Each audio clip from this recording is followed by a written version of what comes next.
Good afternoon. It's 3 o'clock. I'm Joseph Bonanno, live from the 104.5 The Zone Circus Sports at the Mid-Kentucky Downs Studios. Day 2 of Titans training camp has concluded. Today, J.C. Latham was taken off the PUP list and was working back into the fold of practice. Also, wide receiver Calvin Ridley returned from his stomach bug and was back on the field today. In NFL news, Bengals defensive end Shamar Stewart, who got hurt in practice yesterday, has suffered a hyperextended knee, and he will have treatment, according to Ian Rappaport. Stewart is not expected to have any ligament damage. Former Vols Chris Brazzell, who went out with an LCL tear yesterday, is set to miss the entire 2026 season as he will require season-ending surgery. Also, Bucs QB Baker Mayfield told reporters today that he was offered only a 2-year deal by Tampa Bay and that it was, quote, disappointing as he looks for long-term security. He will play as a free agent after the season. For a foundation repair, waterproofing needs, you need to visit USS10.com. Breaking news at once on your home for the Titans and Vols. This is 104.5 The Zone.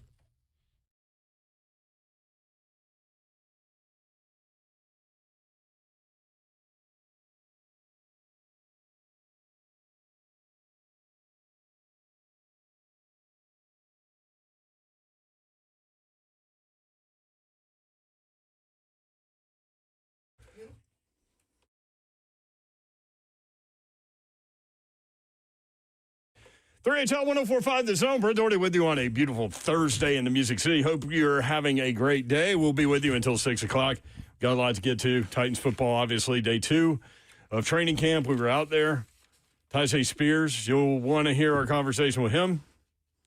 It may include Beatbox Babsy. She's here, y'all. What up? What up, Babette? Just for the record, it should have been Beatbox Slay. Because I never was a beatboxer, though. I was a... Dude, it's hard. I could do it at a table. You could do a beat. Yeah. We didn't have anything to put... Yeah, you didn't have anything to do it on. Mm-hmm. Anyway, got happy me Thursday, y'all. Except maybe my head. Happy day 2 of camp. Beat on your head. Shout out to Davis Nolan, who told us last night on Twitter. He said, man, I was a day off. Yep. Sorry about the humidity today. Although yesterday was better than Monday. Yes. So he was kind of right. Redemption. You were right, Davis. This is He said low humidity on Wednesday. That did not happen. Yeah. Mm-hmm. But I appreciate you trying to give him love because we do love Davis Nolan. Yeah, he wrote us and said today would be much better. So it's still hot, but there was a breeze, no humidity. Man. The sky was actually blue and not white. That was a different life out there we lived today. And I was happy to live it. And then I got really tired after practice when I watched Hendon Hooker just do 100-yard sprints. Well, that's because he didn't do a whole lot at practice. Yeah, you got to get him in. Trubisky was back, so that meant limited reps for Hendon Hooker. Calvin Ridley was back. He was limited, back from the stomach bug, everyone's calling it. Stomach bug. Moonshine was at practice. He's like, man, did he get one of them parasites? Because that's going to last a while. I hope he didn't because Babsy dog got it. My dog has it, y'all. So guess what that mean really is? You feed your dog A Taco dog. Bell? No. Like this dog, before we get back to Ridley, this is the mini Aussie, the one that my husband hates. So he's like, do we have to take him to the vet? I was like, yes. But anyway, this dog has eaten like a dozen of those mini chocolate chip muffins.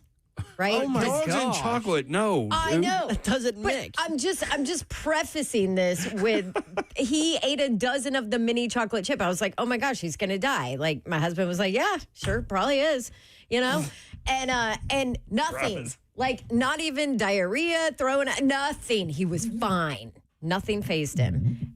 And this bug or whatever he has, like I have not slept in 2 nights because I have to take him out like every 45 minutes. Travis should take him out. Ugh. And then do you know what else? Before we get back to football, what the heck? This is just, if I'm a little edgy today, this is why. Because I've been up the last 2 nights with my dog.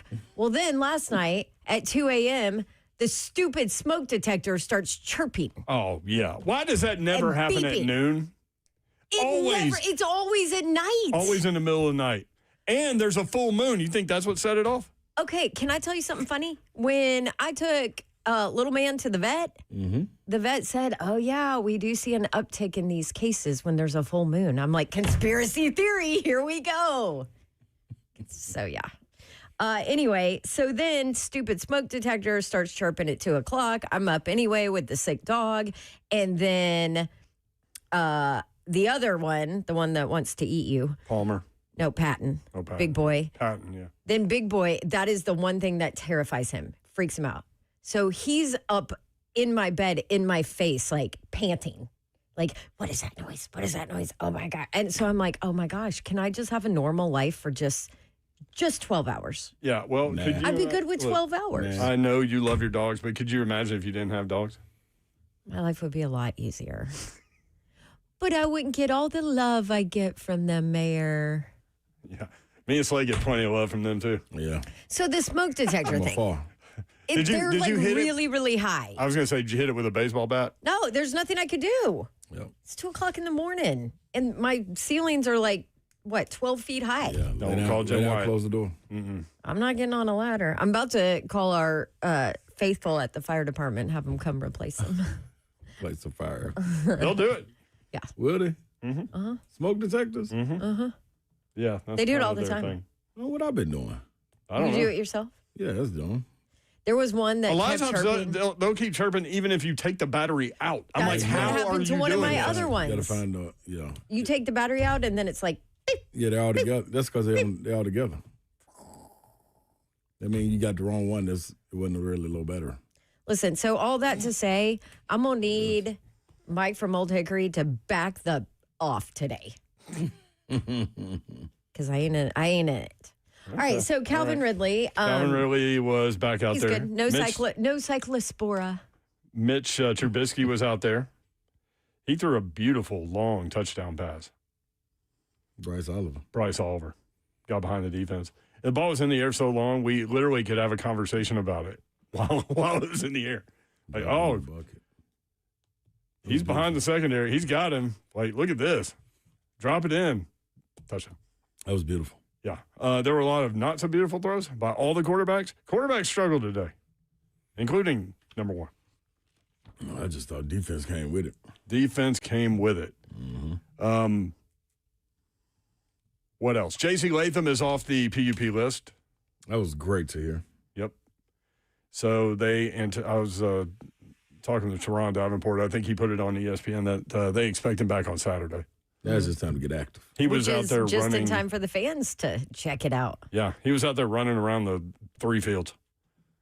Yes, it was. He is a large human. He was a guy. Remember when everybody was freaking out about him and Amani starting training camp on the PUP list? Now we're 2 days in, and oh, look, they're both off. Amani looks good. We told Physically. everybody, keep your powder dry. They can come off at any moment. Well, when I saw Latham doing work on the side yesterday, I was like, nothing to worry about. He's feel good. better. Yeah. Nothing to see here. Nothing to see here. He's fine. What else stood out to y'all? You're right. Defense wins today. There's no question about that. They were all over the place. Big Jeff was very loud out there. So was Cody Barton. Cody Barton, very loud out there. Yeah. Trying to figure out what they do with him. Anthony Hill Jr. and Cody Barton obviously battling it out for middle linebacker. But we were talking with, lots of people, but Red Bryan was talking about, like, what do they do in the 4-2-5? When they go sub-package, you can't have Barton as one of the 2 linebackers out there in a pass situation, right? Not enough speed. So he's limited. And so if he doesn't win that 4-3 middle linebacker job, then he's a rotational player, which is what he probably is. Nothing against him. He plays hard, good leader, all these things, and has done things for them, but probably a rotational player, right? Like if you're improving the roster. I started to say kind of like Dr. Gibby, but Dr. Gibby ended up playing a lot of snaps in New England. They went to a Super Bowl. Well, that's because Vrabel loves him too, though. Like, I think, yeah, instinctive. I think Barton would be the same thing with Vrabel.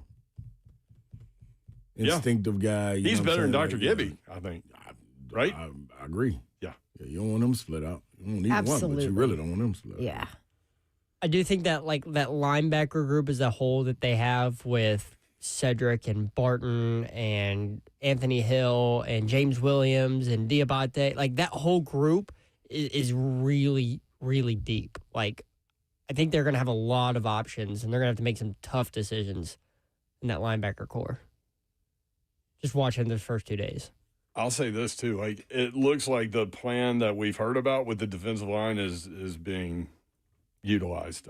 2 days in, lots of guys rotating in, not necessarily ones with ones and twos with twos, not necessarily that, just rotating in, and also playing in different places on the defensive line.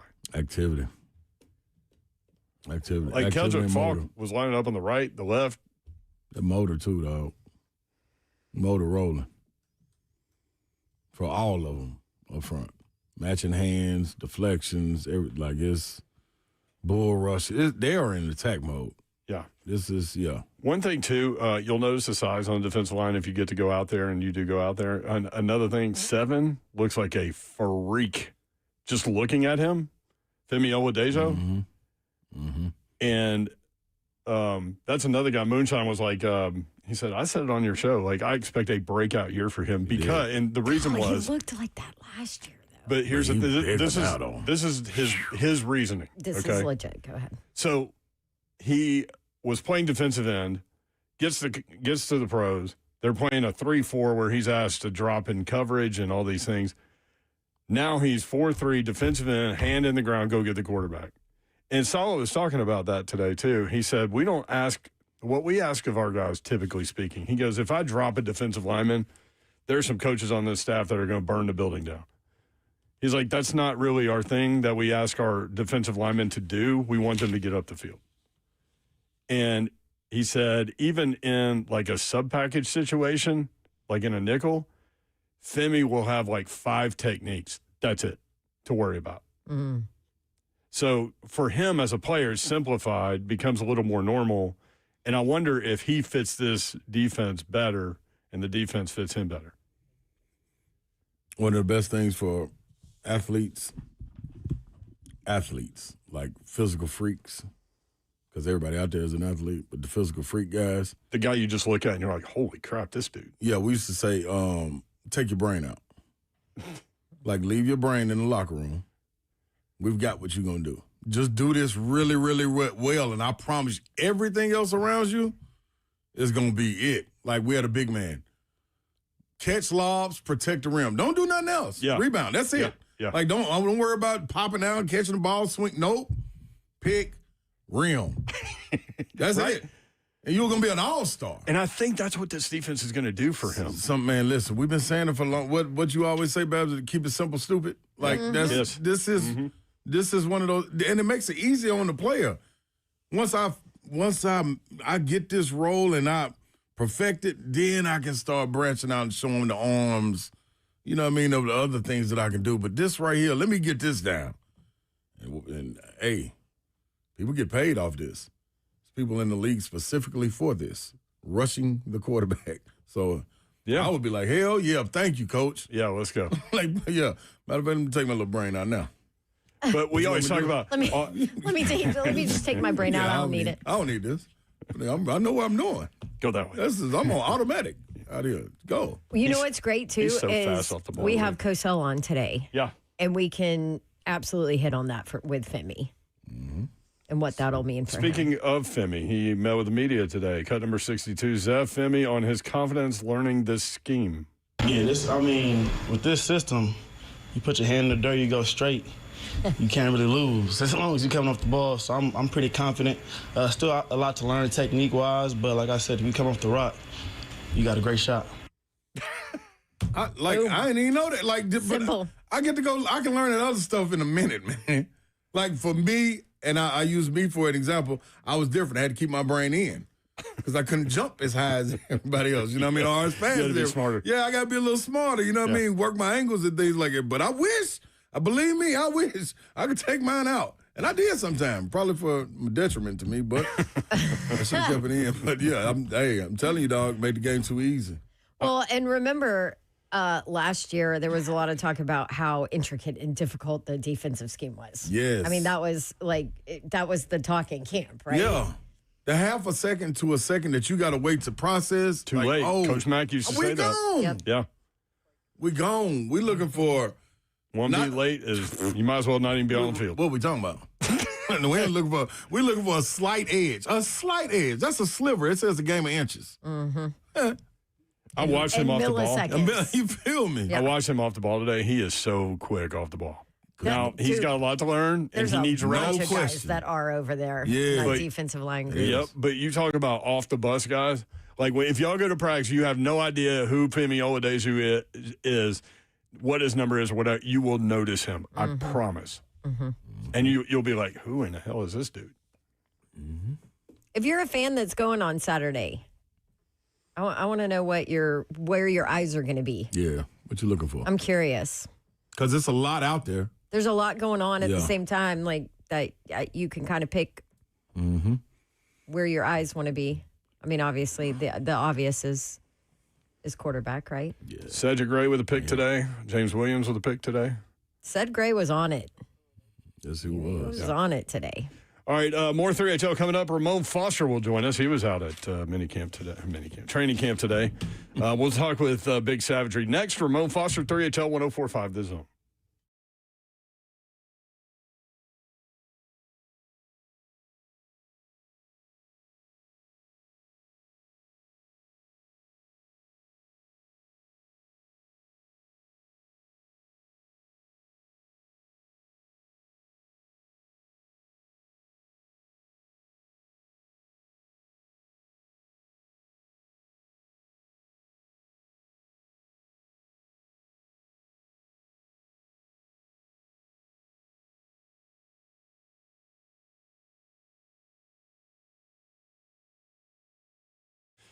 United Structural Systems, USSTN.com, offering several payment options for you in July to make your foundation repairs more affordable. Got a couple days to take advantage of this. You can get a 10% discount when you pay in full, or fix it now, pay later with 18 months, no payment, no interest, or choose the 36 months, no interest with low payment option for qualified homeowners. Lots of rain over the last few months, and you may be experiencing some issues at your place, and USS can help you out. USSTN.com. They can reroute water away from basements, crawl spaces, your home with their interior drain systems and sump pumps with battery backups. When the ground swells from being oversaturated with all this water, creates additional pressure on your foundation, many times leading to cracks. So not only is waterproofing important right now, but so is the inspection of your foundation for any additional damage that water may have caused. Again, USSTN.com, United Structural Systems, dedicated to helping their customers get the repairs they need now to protect their greatest investment for a lifetime. They're dependable, they're trustworthy, they are USS. Learn more, USSTN.com. A day at the spa, the perfect gift for birthdays, anniversaries, or any occasion.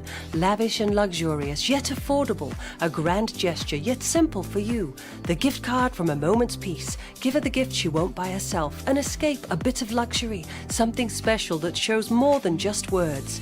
A gift from A Moment's Peace Salon and Day Spa in Cool Springs across I-65 from Galleria Mall. Call 615-224-0770 or go online at amomentspeace.com anytime.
What's happening? What's happening, good people? Let me go on and tell you while you're walking into your weekend what you need to be looking for. That is a truck.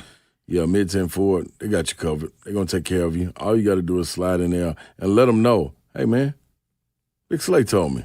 And they will look out for you. Go in there and holler at my guys, Trey, Matt, they're going to be right there to help you walk through the process of going to get your truck. And guess what?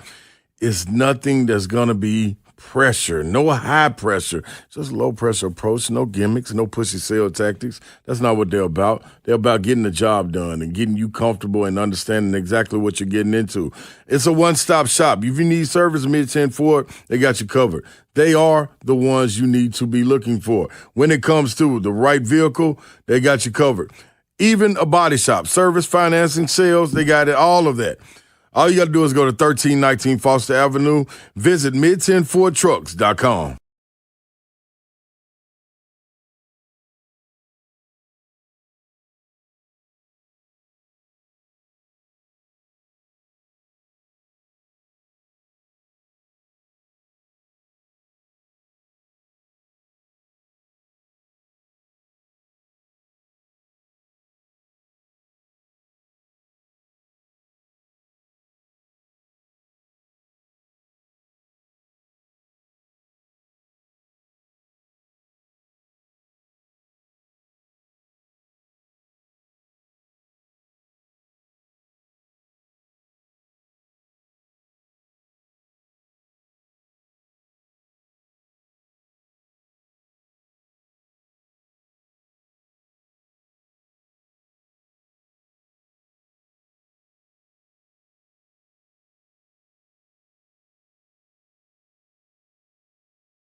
HL 104.5 The Zone. Titans running back Tyjae Spears coming up at 3:45. Stay tuned for that. You're going to want to hear from him.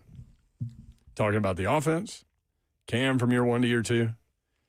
Is this... Him and Tony Pollard. Tony Pollard. Is this offense Tyjae Spears friendly? Also, Babs might have beatboxed trying to get him to rap. He said he almost jumped in there. Yeah. It's really funny. Listen, don't judge me. I don't have really any funny. rhythm. But I tried. Rhythm is a dancer, Babs. I was hoping Slay would jump in. Slay has rhythm. He did not. You kept saying, take it, Slay. Go, Slay. I know. I'm like, come on, Slay. But you kept going. Sheesh. And he almost did it. Tyjae almost did it. I felt like I kept on beat at least. Ramon Foster joins us now. Ramon and Will, weekday morning at 6 to 10 on 104.5 The Zone. Ramon, what's up? How are you? Not much, gang. What's going on, man? I'm just excited to play this Tyjae Spears interview after we have a great conversation with our great and smart friend, Ramon Foster. But, yeah, within the conversation, Babs, it was beatbox Babs. It was hilarious. Babs, you got a lot of avenues that you just have up your sleeve. And like, I don't even want to question them. Like, like Right. Travis, he does all the cooking. Like, that's the one thing that you just like, nope, I don't even want to do. I don't even want to boil a hot dog. Like, Babs, everything else, I believe you do.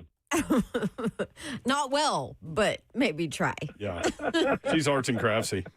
Babs is the type that spent all like her parents like funds because there was nothing that you weren't going to do as a kid. Soccer, yep. Skating, yep. Gymnastics, yep. Like that's the reason you're so busy with baby Babs right now. Like you were this child. That's accurate. That's dead on. That is dead on. And baby Babs is like, yo, I don't like sports, Mom. Stop. She likes to watch them. She doesn't like to play them. Although we're getting into softball, so She's a we're okay. performer, though. She likes to sing and dance and Okay. Yeah. orchestrate I things. mean, Yeah. ventriloquist. I mean, duh. It's There in you her go. blood. Ventriloquist. We I were got over to there. teach her that. Keep it going in the family Keep it in the bloodline. family. We were over there the other day, Moan, and Baby Babs started DJing. She did. She's Did like, she yeah, she really? was like Alexa, and then play whatever song, and she did it for like an hour. Not surprised, and I guarantee you she did not mess up the aux chord at all. Absolutely believe it was nothing but bangers out. It was a She little brought us to the Usher concert. Oh yeah, there was a little Kendrick Lamar involved. That's her favorite. That's my girl. She's she's cultured, Babs. Way to go. Yeah, that and Taylor Swift. Good combo. Hey, before we start with Ramon, Stoney asked a good question in the chat. All right. You ready? Yeah. Stoney Keeley said, ask Ramon how big guys can improve foot speed, like Salah mentioned, when it comes to J.C. Latham. One, making it a point to know that you have to work on it. It starts there. Like, so y'all know I'm coaching freshman football, right? And that's one thing I'm telling my young guys. Like, and here's the thing about it. It's not necessarily like speeding up the feet or like the fact that, saying you go from like a 4.8 to a 4.5 is constantly being quicker. Like my first 2 steps, my first 4 steps. That starts with just simple training, like position-specific training. Ladders helps that. Box jumps help that type of explosion. Abs help that type of stuff. And just being conscious of the fact that I got to move faster. That was something that I didn't understand until, like, I got to college. It's, okay, I'm going 1, 2, 3, 4. It needs to be 1, 2, 3, 4. And you're still covering the same amount of space. It's just that it's quicker. Or, no. It may be a smaller amount of space, but you set yourself up quicker for those moments. Here's what I would say to anybody that's trying to work on faster feet right now. If it's not just coming off the ball quicker, then you kind of missed the boat a little bit by trying to do ladders during the middle of the season or training camp. I think when you look at a guy like JC, like quickness is something he has to work on. Like that steadiness, I ain't going to say has to work on, but always will have a part of his offseason. Like those first 2 steps, those first 4 steps, being confident in it. With some guys, it might be shedding a few pounds or something like that. Like, and that isn't a big guy thing. That's a small guy thing as well. We see guys come into camp slender. Jeffrey Simmons, right? Yeah. Got smaller this year. You never look at Jeff as like out of shape, but that smaller, like losing those 10 pounds, whatever he said he lost again, like you gain quickness with that. Less mass means more, you're faster. So that's just what I would look at it. From an offensive line perspective, though, Babs, and Stoney, who's asking that question, that is a positional drill work situation. How quick can I get my first and second step down to be able to be in a spot to where I become a little bit more twitchy in my process of getting the job done? You feel like I'm working on that right now with my young offensive linemen. They're thinking because they're getting big steps that they're moving or they're covering the appropriate ground. I'm like, no, our job is to get the first 2 steps and then 3, 4 soon after that to kind of eat up space. Yeah, because if you're taking big steps, then you're off balance. And that's what a defensive lineman or linebacker edge rusher is looking for, right? Exactly. That's exactly what that is. So it's a trained all-season thing. Ladders always help abs. And the biggest thing is just mentally be in a space where you say, I got to go faster. I might not be quicker, but I got to go faster. So JC, while we're talking about him, he's off the PUP list for people that don't know. So he missed the first 2 days, but he was out there. Not a big deal, Ramon, missing 2 days? No, I don't think so. We didn't we talk about this last week as well? I was like, we don't know what this injury is. It could be upper body, lower body. Like, just the way just looking at him today, he doesn't look out of shape. He doesn't look like it's going to be a struggle for him. They're still in an acclimation period of camp. So the physical side of it, if he's cleared from the PUP, then I expect him to get in line with that as soon as possible. So there's not anything that I'm concerned about with him. My only concern was if he was in a position to which he was going to be out of shape, if this was a hamstring or groin or he had an ankle cleanup or something like that. For bigs, man, we can't be out for too long and expect to just hit the ground running like that if it's something that's like that. So I personally think he's checked the box on as Coach Salah would say, getting off the bus first. Like, yeah, you still want him to get off the bus first. So you think, just looking at him, watching him do kind of stuff on the side, you think he's in shape? Yeah, I do. But here's the thing. He's big, nothing prepares you for football shape, Babs. Yeah. Nothing. Yeah. He could run a marathon tomorrow morning, but that movement and energy and force, I'd love to run one right now, but that energy, that force, that continuation of pounding on you, it never, nothing you do in training is going to prepare you for that. I don't care if you wear a weighted vest. Like the start and stopping, none of that prepares you for it. I think he's in great cardio condition, but football shape comes over time. Savage, and that was, we were talking about that yesterday as well. The contact and playing through that while showing your endurance. So I'm playing 3 or 4 plays in a row. The contact I'm taking, the hits I'm giving, and the hits I'm receiving is different than just 5-1-10s out there after practice. So you got callousing up and all of that. You do. Like, I would say this, and, like, my wife kind of compared, like, my arms got harder. Like, they were tougher. Like, it was the scrapes and the bruises. Like, maybe I just got used to it when it's, training camp and football games going on. But, like, your body does have to get in football shape. Like, we look at this as just like, oh, it's just something that they do. Like, no, you're in a position to where, like, your body transforms almost. And here's the thing. You might lose some of your cardio endurance, but, like, your football endurance goes up because your body is getting conditioned for what that is. Like, by the time October hits, like, guys aren't in the best shape. They're in condition to withhold all that you're asking them to do as far as completing a game. But nobody is in a position in which you say, yeah, he can go do the conditioning test that we do at the beginning of the season. Football conditioning matters. That's why I love it, like the message that Robert Saleh is saying right now. Mike Morgans, we even had him yesterday. Like, they know this is a build-up for this franchise and also for this team this year. They're nowhere near where they want to be starting out training camp this early, but even when you look at just the makeup of this squad, they're conditioning themselves to get better players, being a better floor than they were last year to this year. It's going to be incremental, and I think that's the best way to build. And it's the same way, the same thing that goes in conditioning. I was about to go into franchise philosophy, but Savage, yeah, football conditioning is real. So, speaking of conditioning, we heard about it a lot, especially with this D-line. Got to be able to be conditioned. I've been hearing y'all talk about them. Oh, ready to roll. We gave you the offensive line love first, Savage. Now we got to get into the defensive side of the ball. Just for the simple fact, when you look at them, it's like when you take your dogs to the park. Soon as you get to the area that's slotted off and gated off for your dogs, you let them off the leash and let them go wrong. For me, it looks like that's what the defense is doing as far as the linebackers and then maybe even the safeties. Is it easier for them up front to kind of be like, okay, let us go be us and just go wild up here up front while everybody else is trying to figure out the scheme and the patience in it? I'll tell y'all this, ain't no droopies over there if you're looking for dogs, okay? ain't a single droopy over there. And I used to love Droopy. You know what I'm saying? What was the little other one that he had, too?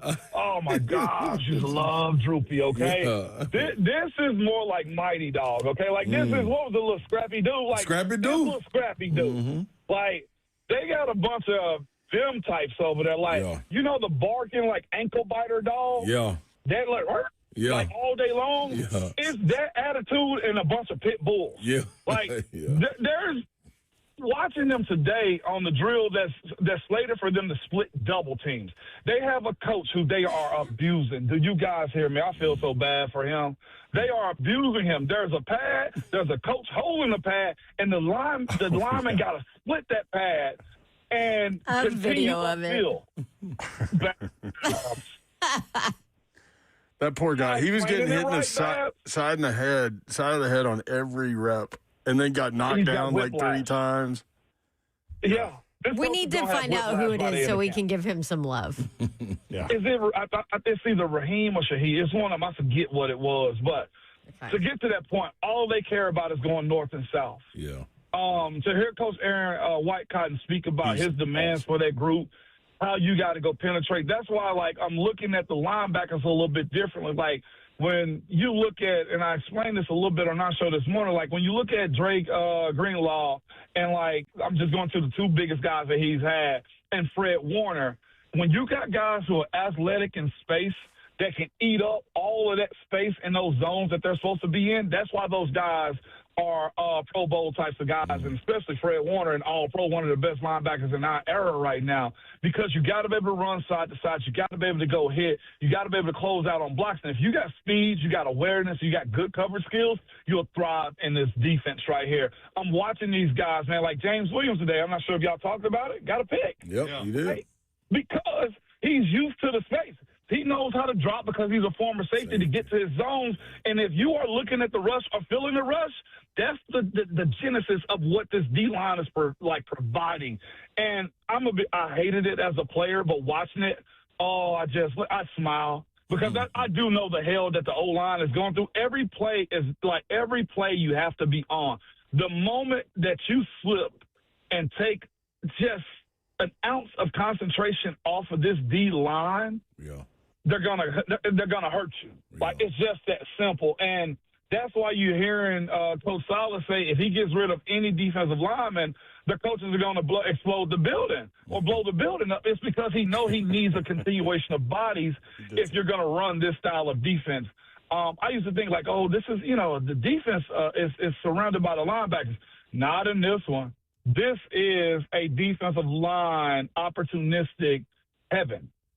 Like, if you got explosiveness and power and a great get off at the line of scrimmage, like, you want to play for a Robert Saleh type. I forget who asked the question, but they prefaced it after practice. Jermaine Johnson, defensive lineman number 11, was talking with the media, and the point that was made was defense won today. Flying around, all this stuff. Definitively. Jermaine Johnson said they have no idea what's coming when we get the pads on. Listen, I bet. there was a real good back and forth between Cam and Big Jeff. I'll say this, okay? I'm twofold on this. I think Cam's the attitude and the mantra and the guy that you want out front and speaking for this squad. And I love the attitude. I love how he and the defense go back and forth, okay? But this is my player side. Now, Savage would say I've never ducked any smoke, okay? Like, if it's an all-pro, Pro Bowl, 2 or 3 of them, I don't care. Line them up, okay?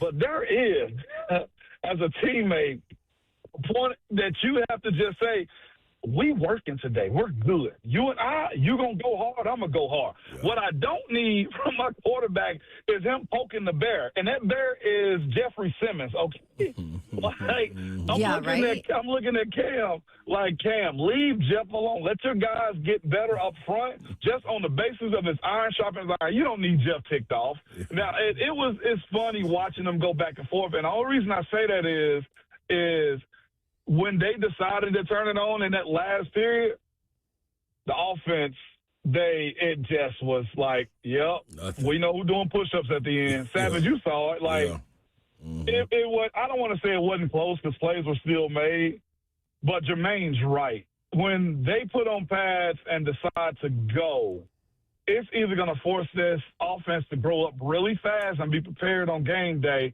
or you're going to find out who really with you in the foxhole. And I don't say that as a diss to anybody. It's just they got a lot of scrappy dudes and pit bull bodies over there on their defensive side of the ball. And I got to find a more menacing dog than that.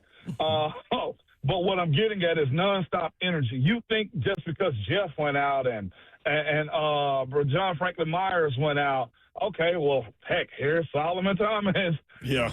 Here's Jacob Martin. Like, it just never stopped. He had a good and that's day. the way Coach Salah wants it. Yep. Good stuff, Savage. Good to see you out there. And we'll talk soon, man. No doubt, man. Listen, check this out real quick, too. I got the Titans PR coming to my freshman practice today, man. And I got to make sure I keep this microphone clean with all the stuff that I be saying to them. So whenever this gets released, y'all, I hope they got the dump button ready for me, okay? Because at practice, I'm a different type of coach, okay? And let's go get the youth of America better, y'all. There it is. Oh, I love it. Love you, Savage. Get on him. Love y'all. There you go.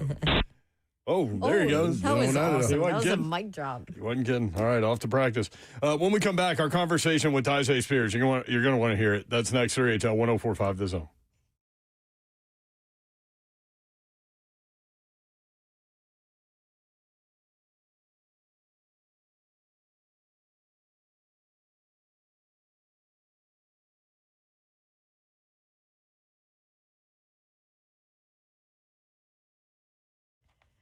Okay, if you're looking for a fun place to go and take in any game coming up with football season right around the corner, then how about thinking about a trip to Circus Sports at the Mint at Kentucky Downs, located in Franklin, Kentucky. Just a short drive on Interstate 65 is the first exit once you hit the Kentucky state line. Easy to get into, and you can enjoy watching a game that you bet on, I don't know, the insane video wall that's like over 1,200 square feet. And they have a 500 square foot odds board for you. 5 standard windows, lots of kiosks available. They've got racing terminals there, betting sheet rack.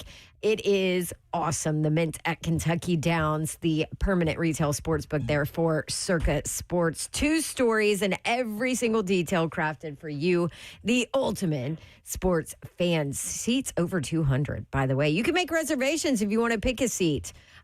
Or you don't need reservations. You can just go enjoy open seating. So go check out Circa Sports at the Mint at Kentucky Downs, just that short drive on 65 in Franklin, Kentucky.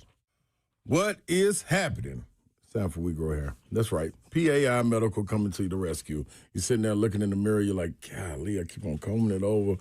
Keep on trying different little potions and wizardry and all of that. And it's not working. So go somewhere where you know it can work. Get the help you need. They are delivering incredible results at We Grow Hair. And with their advanced FUE hair transplant technique, minimally invasive procedure where individual follicles are extracted and placed with precision for natural-looking coverage. Why? Because it is natural. Because it's your own hair, people. You can see it on the stream. I'm telling you. You see the growth coming. Just wait till about October, man. I'm telling you. Then a full year, it's really over. 30 years of experience right there for you. And if you go in there right there and book your consultation, they'll give you a free laser session. Plus, tell them Big Slate sent you. That's $500 off your hair transplant procedure. 615-376-6010 is the number. Hit them up at WeGrowHair.com.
3HL 104.5, the zone. Brett Doherty, Don Davenport, Ron Slay, and Tyjae Spears, running back for the Tennessee Titans. What's up, man? How are you? Man, I'm good. How you doing today? 2 days in, how you feeling? Feel great. Great. That first day was like a getting back into it day. Yeah. Today, setting the foundation both of these days. Off to a good start. Do you do things during the summer to like kind of ramp yourself up individually so you are prepared? Yeah, you like tailor your training around it. So first you kind of like just get into it. So by the last week you're gonna like be ready for the transition into fall camp. Did you do anything fun though? Did I do anything fun? I took a few trips. You did? Trips, yeah. Where'd you go? I went on a few hikes. I went to Colorado. Oh, yeah. On a few hikes. Yeah. No Grizzlies? Cool. No, Carry I bears, avoided them.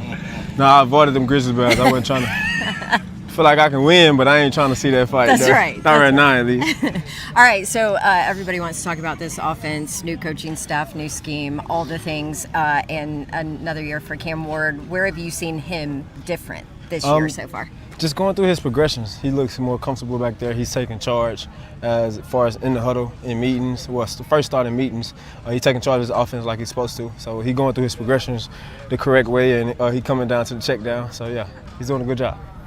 Tyjae, understanding how you approach every day, you got that anxiety, also with a comfort level walking into year 4. Where are you and how you balance that? You never really want to be comfortable. You always try to set the bar each and every day for yourself. I'm kind of in a spot of it seems like it's familiar because I still got my coach going on 3 years now. A lot of terminology, a lot of ways that we relate to each other, but still setting the bar each and every day, pushing myself as much as I can. You and Pollard's dynamic. How do you guys work or challenge each other each day in New York? We very intuitive with each other. Like he asked me today, he asked me some stuff. He sees stuff in me that I don't even catch sometimes. I'll be like, yeah, bro, you might be right, and vice versa. So we bonded that relationship with each other over the 3 years. And like as far as that, like, all right, look, Tony, it's time to pick it up. Or look, Tyjae, it's time to pick it up. So like that's the kind of support that we have with each other. It's not like an ego. Right. We take the ego out and we listen man to man, and we get better with each other each and every day. So you grew up in Louisiana. We've had conversations before of just life for you growing up. How has that maybe shaped your style of play and kind of mentality now? It shaped it a lot. Everybody always said that's everybody's story, like being an underdog. But like going through high school, dealt with injury, and like kind of was under-recruited. But I can't say I was under-recruited because I'm here. Yeah, so there you go. I can't say that, but didn't have all a lot of success in college. Yeah, I did. Yeah. You know what I'm saying? So I can't say like that, but like I kind of like fell. I ain't gonna say fail, but I kind of, I don't know. I wasn't like the big time recruit. Had like 7 offers, something like that. And yeah, just being that, just having that mentality, like just got to make the most out of every opportunity. And like that's how I approach it each and every day. Just trying to make the most out of every opportunity. Titans running back Tyjae Spears with us on 3HL. All right, how different is this day ball offense? It's very different. You get the running back very involved. We got to know a lot of stuff from the protection to the routes we're running to the ball placement, where we got to go with the ball. Blitzes different like checks. Mm-hmm. So it's pretty cool. It gets the running back involved though. Can we have a little fun? Sure. What is what's the hardest hit that you have felt or taken since you've been in the league? Man, I was running under a rail. The fans and like other football players know what it is. I was running under a rail my rookie year. You know how like where the ball stuck in the air? Yeah. And he'd be like, come down, come down, come down. And me being me, like I want it, so I got it. So as soon as it hit, he said, what you say? All right, let's make that noise at the same time. That's what it was. That's what it was. Get some Panthers. Not another player, right? Nah, it was another player. Who? Xavier Woods. He played with us last year. Yeah. I told him every day, bro, I'm gonna get you back. Yeah. I'm gonna get you back, bro. I'm gonna get you back. The ball was stuck up there. Name. Yeah. You know the name. I love it. Yeah. Who's the biggest trash talker you've come across? Oh my God, bro. Who you think? Big Jeff. Y'all come on. We don't even play against I you. was talking about other teams. No, but it's still Big Jeff. But I ain't gonna lie. Other teams really like I haven't really ran across like a talker like that. Really? He's the biggest one you probably ever faced. Mm-hmm. You probably heard him screaming from over here today. Yeah, he's the biggest one you ever faced. Yeah.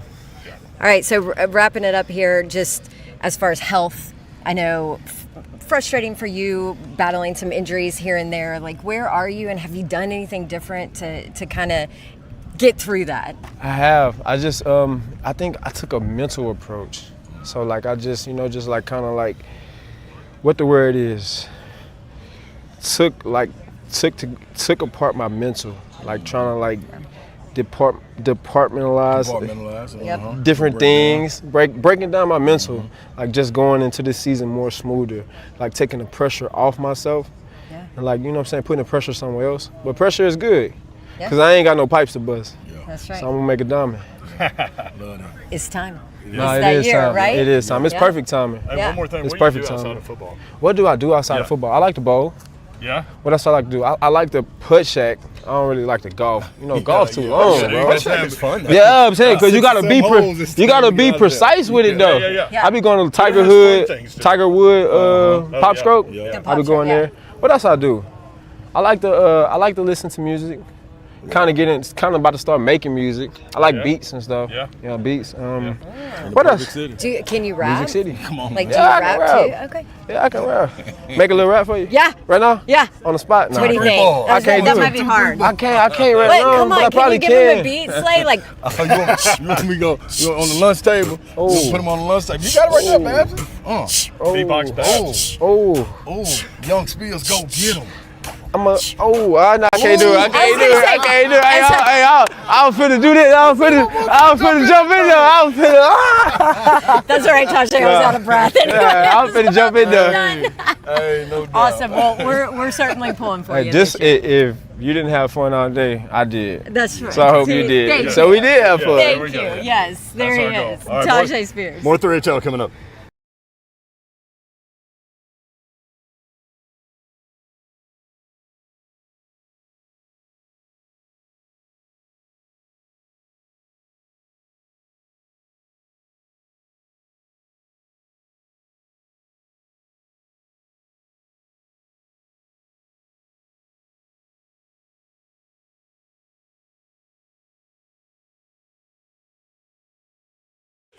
Oh my goodness, Babs' moves.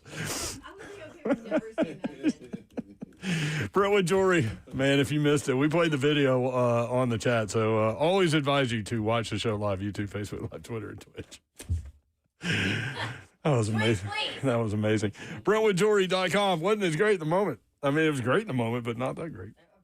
7012 Church Street in the heart of Brentwood. They have all of the jewelry selection that you need to fulfill your gifting opportunities throughout the course of the year. The big thing is get in there and meet the Imamali family. They are awesome. Relationships are everything to them, and they want to get to know you so they can help you best, and that's what will happen. For more than 50 years, Brentwood Jewelry has been proudly serving the Brentwood community with exceptional style and exceptional deals every day. As a family-owned and operated business spanning 3 generations, they are deeply rooted within the community, from Salem Service and Special Forces to his son serving as local firefighters. The Imamali family dedicated to giving back. Support local, y'all. Shop Brentwood Jewelry. Maybe you're thinking about popping the question. They can help you with that. Let them help you take the stress out of selecting the perfect engagement ring. They can help you find a beautiful ring in your ideal budget. Browse their incredible selection of one-of-a-kind rings, or talk with their custom design specialists to create a stunning ring as remarkable as your loved one. Watches, if you haven't already heard, Nashville's premier timepiece dealer, Brentwood Jewelry. Check out the selection online, BrentwoodJewelry.com. 7012 Church Street in the heart of Brentwood, just off Franklin Road. Exceptional style, exceptional deals every day for more than 50 years. Visit BrentwoodJewelry.com.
Good afternoon. It is 3:59. I'm Joseph Bonanno, live from the 104.5 The Zone Circus Sports at the Mid-Kentucky Downs Studios. Day 2 of Titans training camp has concluded. J.C. Latham was taken off the PUP list today and was working back into the fold of practice. Also returning to practice today, quarterback Mitchell Trubisky and wide receiver Calvin Ridley, who both made appearances on the field today. In NFL news, Bengals defensive end Shamar Stewart, who was hurt in practice yesterday, has suffered a hyperextended knee. He will have treatment, according to Ian Rappaport, but he's not expected to have any ligament damage.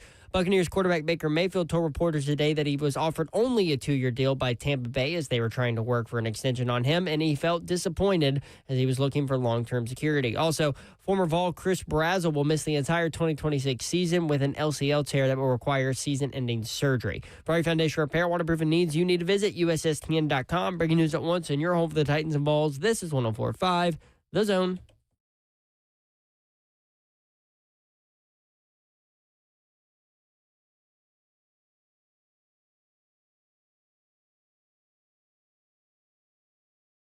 Three Tell 104.5 The Zone Thursday edition. Hope you're having a great day. Brent Doherty with you on a beautiful day in the Music City.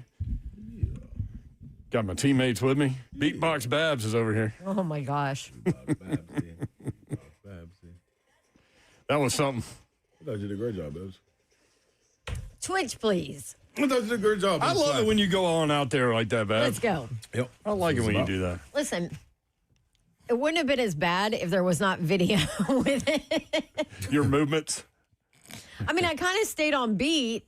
I thought I gave him a good beat. Yeah. Yeah. You gave him one. I gave him a good beat. He almost jumped in. That's what he said. It was right there on the edge. He was right there on the edge, Yep. but then watching it, Like, yeah, no wonder he didn't jump in. He's like, I cannot. can't do this. Oh boy. He's like, well, Also, after this, y'all are guaranteed to have had a fun day because we just had this conversation. that is true. Also, why do you all let me out in public? Like, what the hell? Because we love you. Everybody needs some air. Can't keep, Cut her can't keep you off. cooped up. I just thought it was funny because like she just kept trying to get you to do it, and then she put herself in a position where she was going to have to do it. You gotta Oh, go I get was him, waiting Babs. for Slay to take You're over. already right there. Go get him. Remember when you were a journalist? No, it's been way too long. Too far gone. That's what somebody asked us about family night today. And I was like, yeah, do you remember when I had credibility? That's how you know it's real. When everybody knows about family night. There was a former Titan that was standing there, not Moonshine, but somebody else, and he was like, well, I mean, that was the place to go if you're in Tampa. Yep. That's the spots. Spots are known. Better believe. Slay Dog is here. I'm in the building. I'm in the building. I'm in the building. Well, ladies and gentlemen, Boys and girls of all ages. I could wait till tomorrow, though. Well, why would you do that? Don't wait. What are you doing? What I'm doing is Why do you have your wallet out? because in this wallet, I have receipts. You keep receipts? Yes, and these receipts, know what these receipts consist of, Babsy? Are you turning in family night? Wouldn't No. that be something? What I am turning in is receipts about this defense. Oh, And to look at this defense, I believe we are going to be A-okay to say this defense is going to be nasty. oh, Is that what your receipt is? damn! Yeah, that's what I think. That was an announcement. Yeah, I Slay, think. Slay, can I hit the button? Not yet. No? Oh, come Not yet. on. Not yet. Nah, Just a little tease? I can't jump. Turn it off. I wanted it. Hey, that receipt right there is Zeph, a I'm long good It's with a you long doing that. That's That's a long, nasty long receipt. That's right right. there. This is CVS nasty receipt. You got to go in there and go to the back in the back corner to get the doctor to issue something to get rid of this nastiness that this defense is going to bring. So That was not from family night, by the this way. is definitely not from Family Night. What is this from? This is from one of the Family Nights. This is San Francisco Family Night. San Francisco. I don't know why it's still in From there. the Super Bowl? Mm-hmm. But He still has Super Bowl receipts. here's another San Francisco. Hey, this Yeah, defense, man. dog, I'm Hey, telling keep, y'all. Keep them Super Bowl receipts. Maybe the Titans will shock the world. That's right. Hey, I'm just saying, I feel kind of comfortable, dog. Like these dudes. Whoa. I feel comfortable with the D. What? They were flying around. They Yeah. were flying today. Were you standing there? I think you were next to me watching defensive line work do individual drills? Yep. No, I was on my way down. Okay. I freaking love that group. Yeah. I mean, Like it's a feeling of unleashed. yeah. What you're seeing. Yeah. You know what I mean? I was with you, and she's been talking about Aaron Whitecotton. Dude, That's a spirit animal. she calls him her spirit animal. Mm-hmm. Nobody has more energy on that field than that guy. It is crazy. Yeah. And his players love it. Wouldn't you? So every Let's time go, coach. they split to do individual stuff, like I always go watch because I say he's my spirit animal. Right. Because the things that he says, I'm like, I wish I could say that to somebody. Because this is what you would say. But like, so I write them when I hear ones I really like. I write them in my book because I can't say them on air. I cannot repeat them. Most of them are not repeatable. You got Which them is written down another in your reason book? that he is my spirit animal. So I write them in my book because I can just like live vicariously through Aaron Whitecotton. Yes. And you Spirit should. animal. Do you want me to tell you one of them? I would love to hear one. Hold on. You can bleep yourself. I can't say that one. Hold on. That one. No. Yeah. This one, no, not this one. This one, no. I'm gonna skip that Not so one much, too. Not so much this one. Oh, Oh, here we go. not that one. Here, let me go back. Not that one. Write Let them me all go back. down because they're so awesome. Let me find one that I can actually There say you where go. I can. Take your time, Babs. Yeah, we got nothing Oh, but here time. we go. Yep. Can I say this one? Okay. Maybe. Hey, kids, if you're in the car, earmuffs. Earmuffs. Making pisses, beeping pants. Let's go. Yep. Yep. You can get it with, you can Is go that with not a great You one? can go with that one, yeah. That means was- I'm just so I scared. couldn't do some of the other. That one I can do. Yeah, see, that's like Kind Patton and Palmer when they're in the gate right there when you got to go use the bathroom inside your house. Yeah. For us guests, Yeah. Oh, my gosh. make them pee your blanket pants. Yep. I mean, literally, in that situation, you just go to the back of the yard in the woods. I ain't going in that house when they're out. There's no way. I would never. No. I would never. That you know what? Maybe That's it. that's what this defense is going to be I'm like. telling you. I'm trying to keep They're receipts. so violent. Yes. Violent is the word. That when is you the word. watch them I said put it in the chat, Babs. do work. Put it in the chat. Yeah, yeah. you could. You could. Ooh. I don't know if I want, although it would just show up 104.5 The Zone because I don't have an account. would, So The whole radio station saying this. the whole radio station That's what we quoting live Aaron by. Whitecotton. Right. I'm behind you in keeping receipts. I'm Yours for wet. this moment, but what about the receipt that goes through the washing machine? That's all I was saying. Is that wet? It's not wet anymore. But what about receipts Oh, that you go can't through the even washing see machine? it. You can't even see it divide with that anymore. one. Yeah, you're done then. Do away with that one. This one is Burns Steakhouse. Oh, that place. That's gonna be a good one. Good receipt right there. What else is going on? Let's go to our friend Christopher in San Francisco. Ran into at the Super Bowl. Oh, Hey, yeah. look at that. Christopher, what's up, man? I got one of the Hey. receipts on here, Christopher. So many weird things are going on. I'm doing my laundry. I hear San Francisco when I hear Babs beatboxing. I met you guys. I told you guys I was a beatboxer. I just want to let you know I Yes. approved of the beatbox, Babs. Thanks, Christopher. I forgot about It that. was Tajay. Tajay couldn't get on beat. He wasn't expecting you to be on beat, and that's what happened in that situation. I really love don't. you guys. I really don't Froze him expect. up. I don't think he expected her to do it. So when she did it, then he was like, "Ah, hell, I got to jump in here." And then he. couldn't I'm sure Tajay's one of those guys who says I can't rap freestyle, but I can write. You know, I'm sure he probably has written that he can do. Yes. But in the moment, you called him off.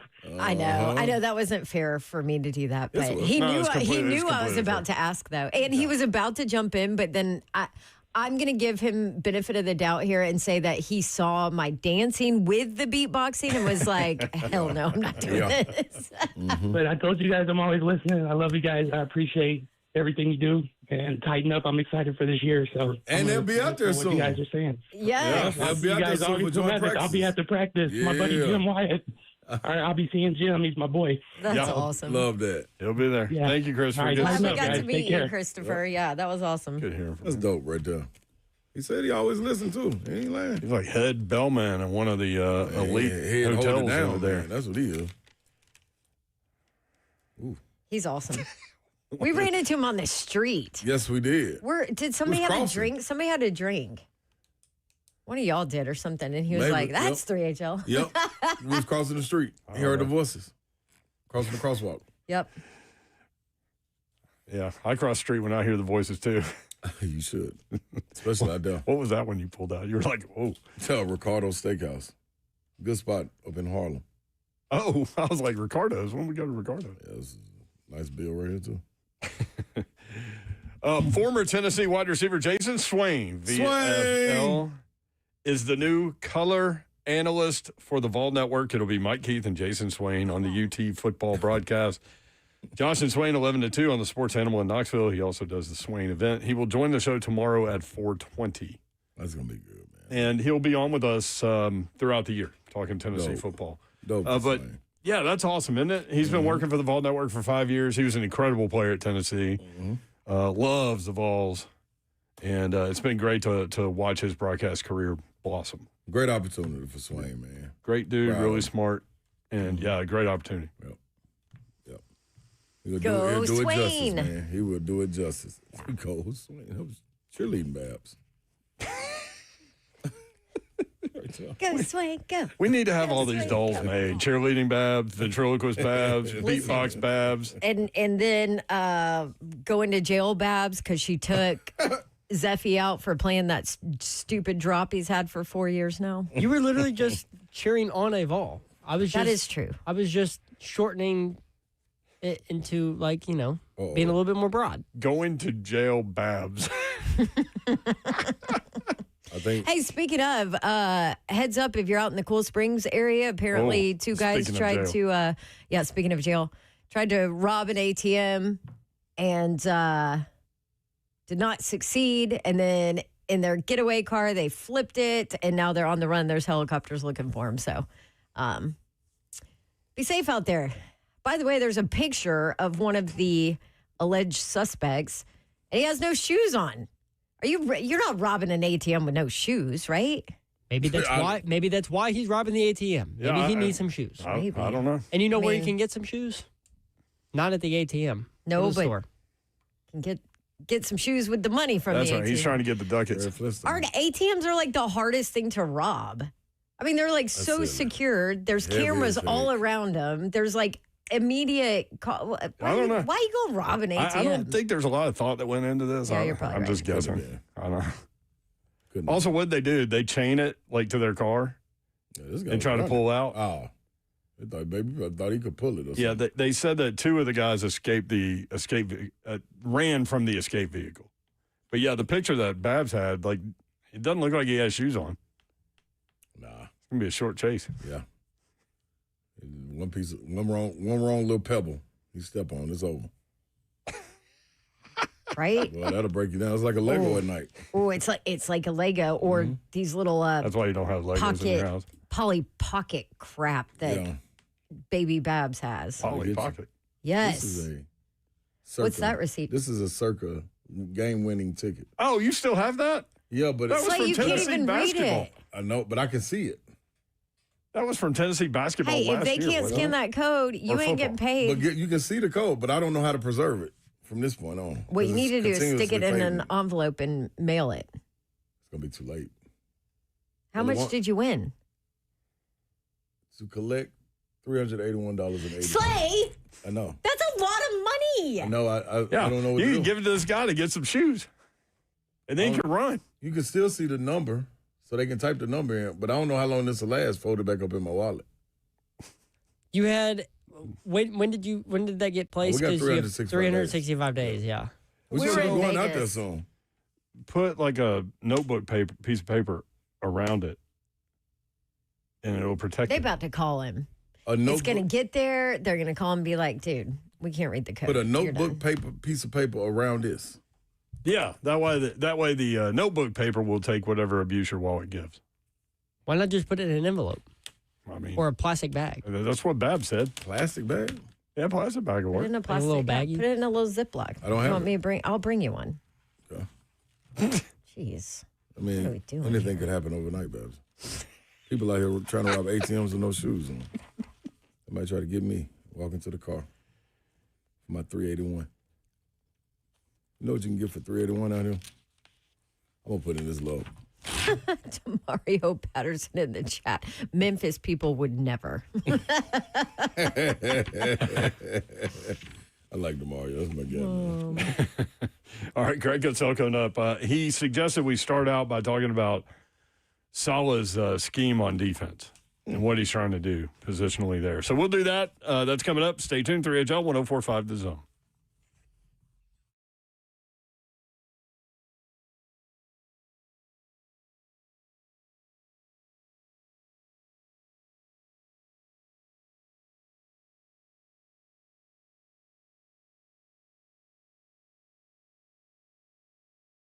Is it time for you to get new windows and doors? With the heat we had last month, do you realize that your windows are failing, not doing their job? Your power bill is way higher than it probably should be. It's funny, we redid our windows with Pella Windows and Doors of Nashville. And then after we replaced all of those old windows downstairs, our downstairs stays so much cooler.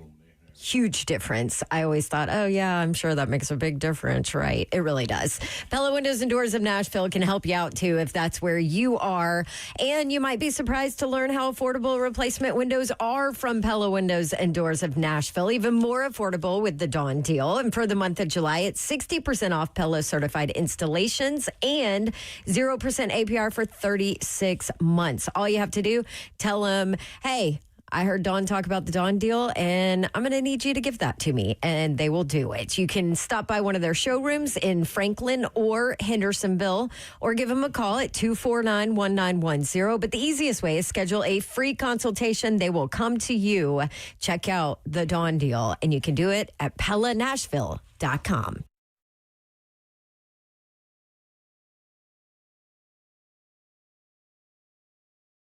A day at the spa, the perfect gift for birthdays, anniversaries, or any occasion.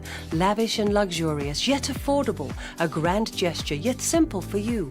The gift card from A Moment's Peace. Give her the gift she won't buy herself. An escape, a bit of luxury. Something special that shows more than just words. A gift from A Moment's Peace Salon and Day Spa in Cool Springs across I-65 from Galleria Mall. Call 615-224-0770 or go online at amomentspeace.com anytime.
3HL 1045 The Zone.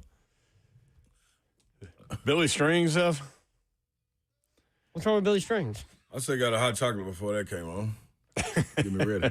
Greg Cosell joins us on 3HL as he does every Thursday. NFL matchup, NFL films. When is the first NFL matchup show? Do you guys do anything in the preseason, like to preview the season?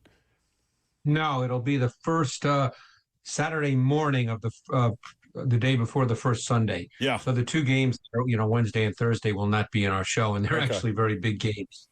Yes, they are. Well, the Titans open. I'm sure you're going to include Titans Jets in that deal. It'll be the whole show. Everybody wants to see that, Greg.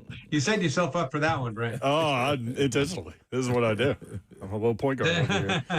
Are you saying it doesn't take much? Cosell, there was a lot of talk today about defense because defense won the day. And then some of the players after, let's see. Jermaine Johnson said when told, y'all were flying around out there, you won the day, blah, blah, blah. And he said, they don't know what's coming until we get the pads on. And I'm anxious to see that. You could already see the competitive fire. You see that in any NFL training camp, right, between the offense and defense, and you could certainly see it today. But when he said that, they have no idea what's coming until we get those pads on. Well, you know how it is. I mean, during training camp, each unit has good days and bad days, and you can't overreact to that stuff. That's just the way it goes. That's what training camp is. And by the way, coaches want to see that, but it'll be a totally different defense in many ways than it was a year ago, because Robert Saleh's been doing this, he's for a lot of years in the league, and he has a particular belief and a philosophy, which, we certainly can talk about, but he has a certain philosophy of how he wants, defense to look. Different coaches have different philosophies. You can be successful with many different approaches in this league. That's one thing I learned early on when I really started out doing this and started watching coaching tape and learning from people. This goes back to the early 90s, is that there's different ways to play and different ways to be successful. There's not just one way. Yeah, one of the things he was talking about, and we've talked about this with you, his defensive line he wants up the field. And so he said, if I start dropping defensive linemen in coverage, there are some assistant coaches over here that are going to burn the building down. He said, not that it won't happen a couple of times, but, primarily speaking, we want the guys getting up the field. And that's got to make it easier as a player too, right? Well, if we get to his general philosophical approach, and let's talk about the pass game. Run game's a little different, but it's the run game. But when you talk about the pass defense, you're talking about generating pressure with a fast, aggressive front four. That's where it all starts in a Robert Saleh defense. And he began his career playing a lot of cover three because he came from the Seahawks. That's where he sort of cut his teeth. But as he's evolved and as the game has evolved, there's a lot more of what we call now split field quarters coverages, with two high safeties, just because the league has evolved that way, and that takes away the seams in the pass game. So there's a lot of what we call the wide nine, where the D ends are wide. He wants his D tackles to be gap players, to just hit gaps. I mean, people can look back. I know the Jets didn't win a lot of games, but you could look back to, Quinnen Williams became a really good player under Robert Saleh as an explosive upfield three technique in a 4-3 scheme, which is what Robert Saleh runs. And I imagine that'll be Jeffrey Simmons. He'll fill that role. He'll be attacking, and I'm sure Jeffrey Simmons is going to love that.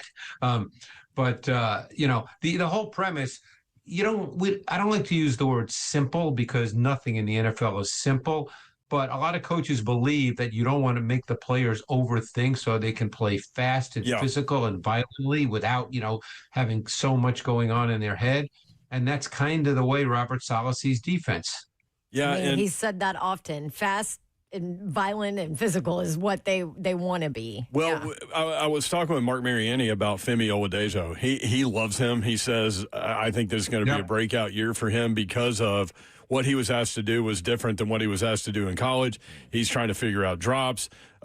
Now it's put your hand in the ground and go get the quarterback. And Femi said as much after practice today. And Robert Saleh said, look, even in the nickel, he's going to have like 5 techniques that he needs to know, that's it. Look, I mean, this is a general statement, and every coach would say this, but the way coaches think about defense in a general term is, here's what you want to take away. You want to take away explosive plays, you want to be great in the red zone, and you want to be great on third down. Those are the things that all defensive coaches will talk about. And guys get to it in different ways, but that's kind of what he wants to do. And the reason, he's a believer, as we said, the fast, the physical, the violent, that's why he plays the style of zone he plays, which is called vision and landmark zone, as opposed to zone match, because in zone match, there's a lot more thinking that's involved. And, it takes longer to teach and longer to master, whereas the kind of zone he plays, which is not as many teams play it nowadays. It was big years ago, but, he wants to be a case where players don't have to think too much. They can just do their job, and therefore they can, it's, like I said, simple is not the right word, but relatively so more than some other things. So when you say vision and landmark zone instead of like zone match, like kind of break that down for layman person. So if you're an underneath zone defender, which is normally a linebacker, or it could be a nickel when you're playing nickel, could be the slot corner. So instead of what we call pattern matching, in other words, trying to find out what the routes are and then match them up to a certain point, carry them, and then pass them on to someone else, all that takes a lot of work.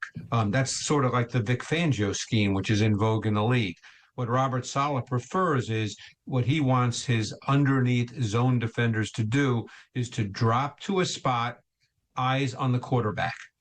So he's not worried about matching the routes. He's counting on his front four, which, as we said when we started this conversation, he's counting on his front four to be the focus, that they have to get there. The front four is kind of the key to it all. They have to be able to get there. So that was obvious when they were structuring this roster, right? Like it was like every couple days they were bringing in a new defensive lineman, right? And Jermaine Johnson's one of those guys. And he met with the media today, Cosell, after practice, and he said, this defense isn't for everyone. And I think PK asked him, well, is it for you? And he said, I was made for this defense. This defense was made for me. I'm anxious to see what 11 does on the field. Yeah, he's first of all, I don't know if you guys have been out there, I'm sure. You've seen him in person. The guy, just looks like Tarzan. He's an edge player. I remember, evaluating him coming out of Florida State. He was initially a big time recruit at Georgia, and he ended up at Florida State. I loved his tape. He's had good moments with the Jets. He just got hurt. So he and Franklin Myers really speak to what they want this to be. We know they have Jeffrey Simmons, and also drafting Keldrick Falk, big guys that are athletic. And as I think I've told you guys when I was down there for the mandatory minicamp, that's what struck me, is how big these guys look, these defensive linemen. So, that's what's critical. All defensive linemen want to go forward. They want to attack. They want to be gap players. They want to, they want to play fast and forward, and they don't want to have to hand fight. And that's what this defense is, particularly in the pass game. They want these guys to just go. And, we'll see how it plays out. But if all these guys can play up to their level, they should have a really good pass rush. Mm-hmm. And if they got a really good pass rush, then that should help out the secondary. And these guys having to cover back there. Yep. Right, Cosell? Your thoughts with these guys as far as Flott, Alontae Taylor, how these guys can work, what they look like on film? Yeah, I like both players, The only thing with Flott is he's not a big guy, but I think he's feisty, competitive. He's physical, given his size. In an ideal world, do you want a bigger guy at corner? Sure, but he's a good player. Alontae Taylor, I always loved him.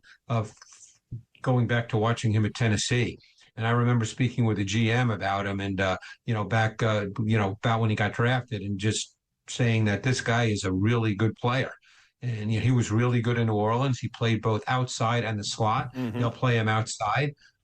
So, they have two guys that sort of play with a swagger. Now, obviously, that's not enough, but that's a good thing. So, we'll see, because last year, obviously, they were just not very good at corner at all, and they had to bring in street free agents, and it just, it was a bad year. Guys got hurt. It just didn't work out.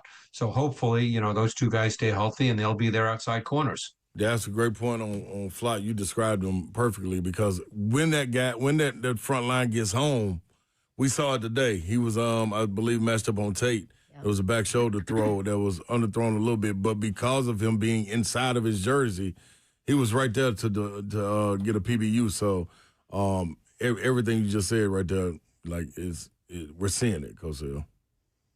Yeah, no, he's a good player. It's just, there's always discussions in draft rooms, and when things either work out or don't work out, people always say, oh, I told you. But there's no question that people discuss these kinds of things in draft meetings.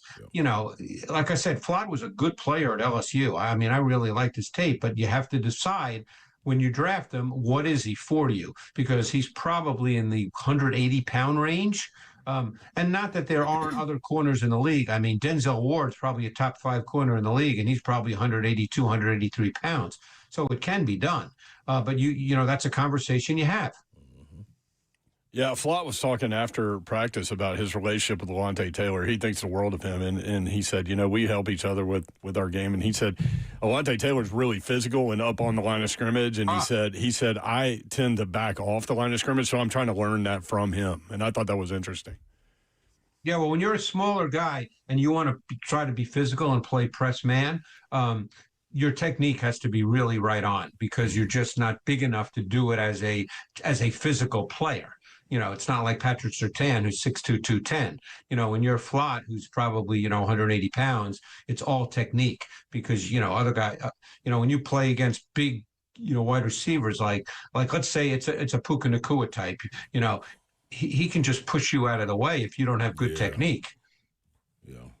Battle going on at middle linebacker, the rookie Anthony Hill out there, Cody Barton, very boisterous, let's say, from the sideline today. But interested to see how that plays out in the base 4-3 at middle linebacker, and then in the sub packages. It would be hard for me to believe that Cody Barton would be on the field in a 4-2-5 situation. But what did Cody Barton's tape? Let's start there. Show last year. He was not very good last year, and my guess is he'd be the first to admit it. He just didn't seem. I don't want to say he was lost, because I don't know what's in his head, but he just didn't seem, because prior to last year, he was kind of an instinct player. He played with good instincts. He was a do-your-job kind of guy. And last year, it just didn't seem that way. It just seemed like there were too many times where, for want of a better word, he was lost. It just didn't seem like he was in the right place. So, obviously, that's one reason they drafted Anthony Hill in the second round, and obviously traded up to get him. I assume Barton, when they go base 4-3, that Barton would be on the field, and then it's up to Hill.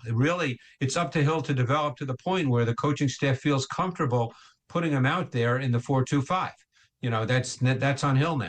I mean, he was drafted for that reason, but, he's still a rookie, and he's got to go through, the whole training camp to see how it works out. Another guy we'd like to talk about with you is Kevin Winston Jr., and he made a play yesterday in the back of the end zone, which was right in front of us, so you could kind of see, and I forget who the quarterback was, but it was obvious he was baiting him into a throw. And it was Levis. He almost got the pick, but knocked it down. And he covered so much ground so quickly. I really believe that guy is going to really pop onto the NFL scene this year. I would agree. I loved his tape.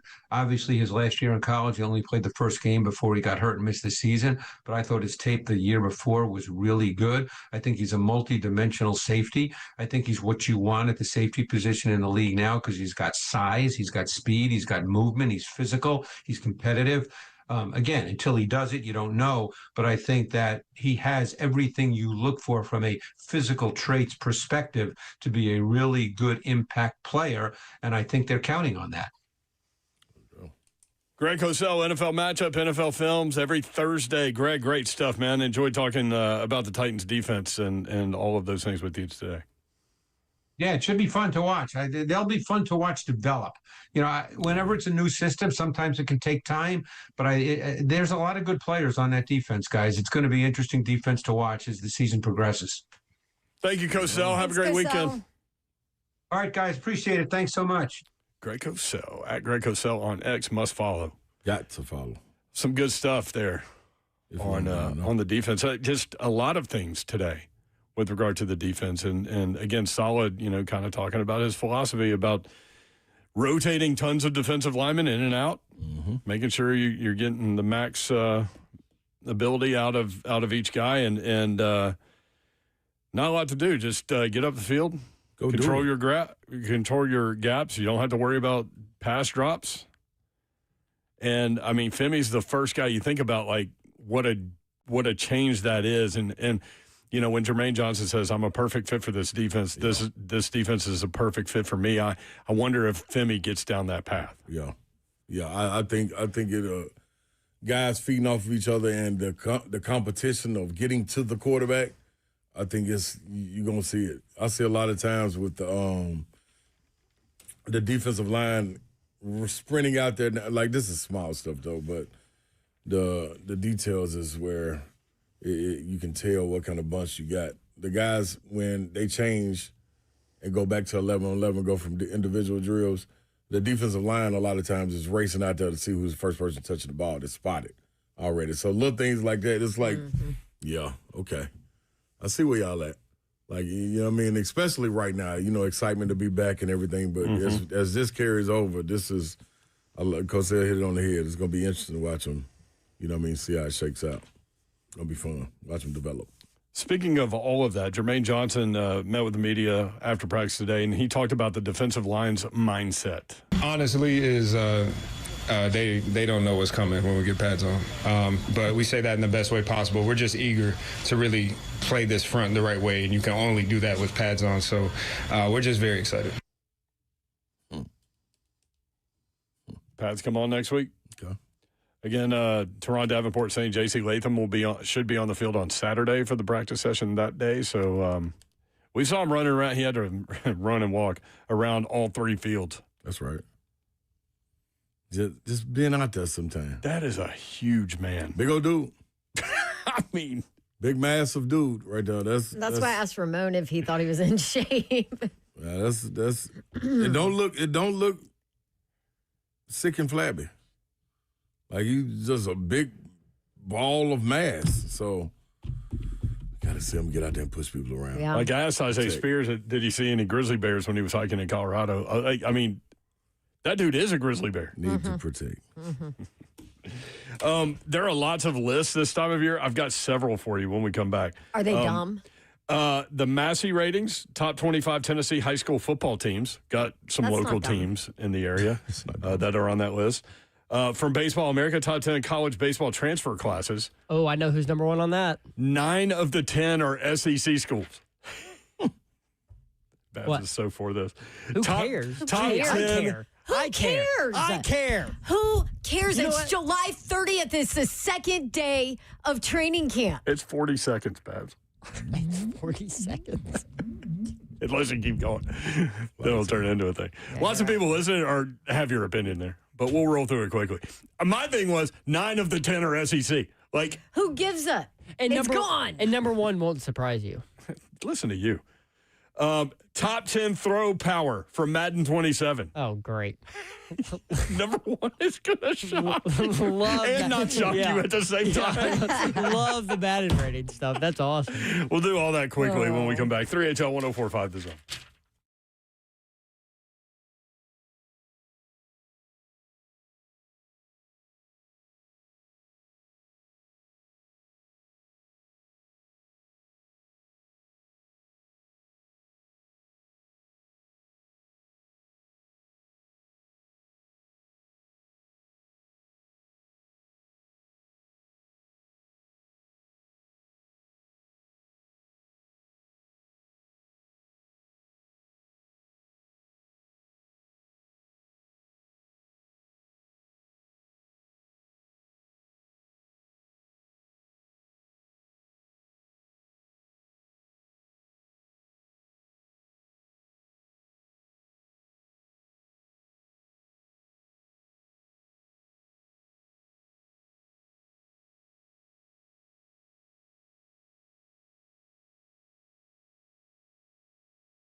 Welcome back into 3HL right on 104.5 The Zone. It's Thursday. You're locked and loaded with us, and you just heard from the one and only NFL Films' own Greg Cosell.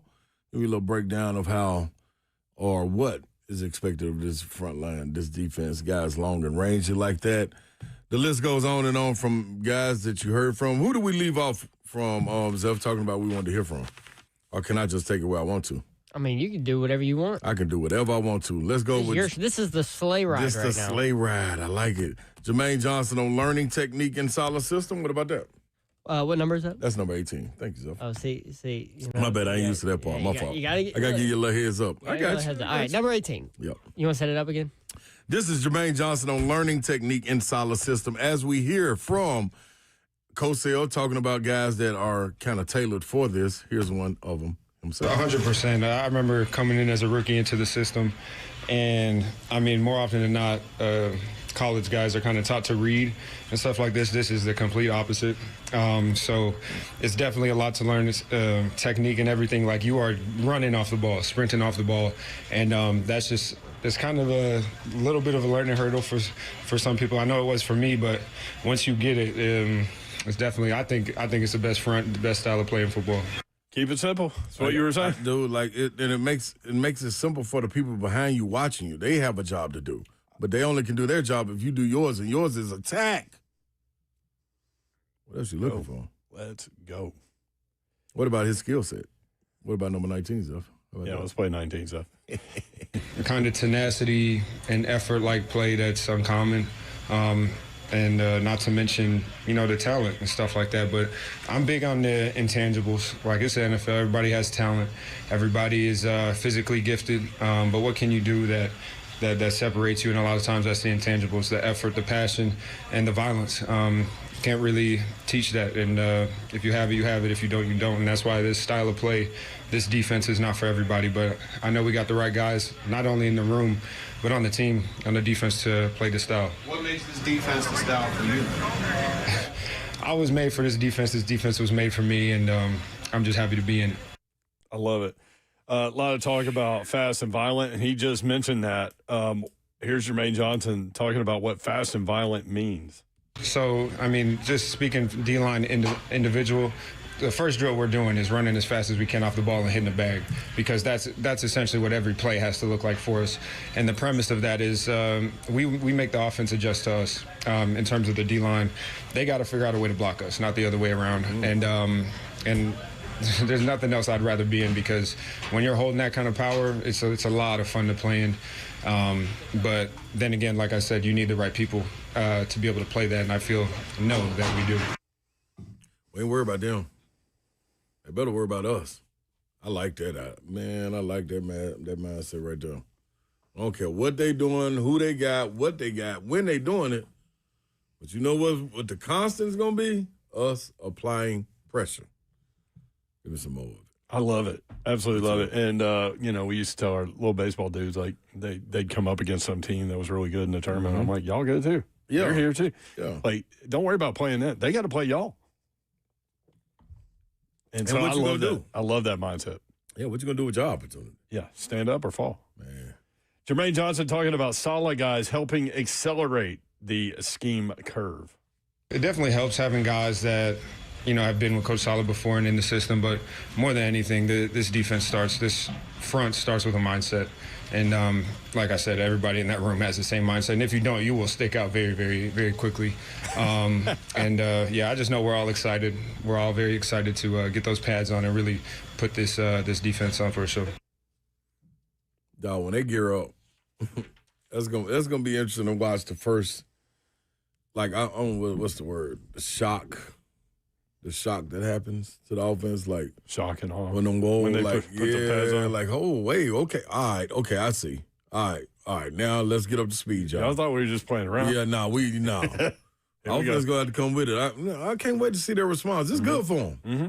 This is great for them, especially when you're having a battle at right guard for example. Yeah, trying to figure out who's who, what's what. Yeah, and in terms of that, Jackson Slater got the majority of the first-team reps yesterday, and they flipped it today. Cordell Volson got it. So there's a battle going on there clearly through training camp, and that one will be interesting to watch. So you heard Jermaine there talking, like he's talking about this, putting these pads on, and like this offensive line, like they don't know what's going to hit them. I don't remember which Titans reporter it was, but they asked Dan Moore, who met with the media today, like, hey, does that kind of scare you? And he's like, scare me?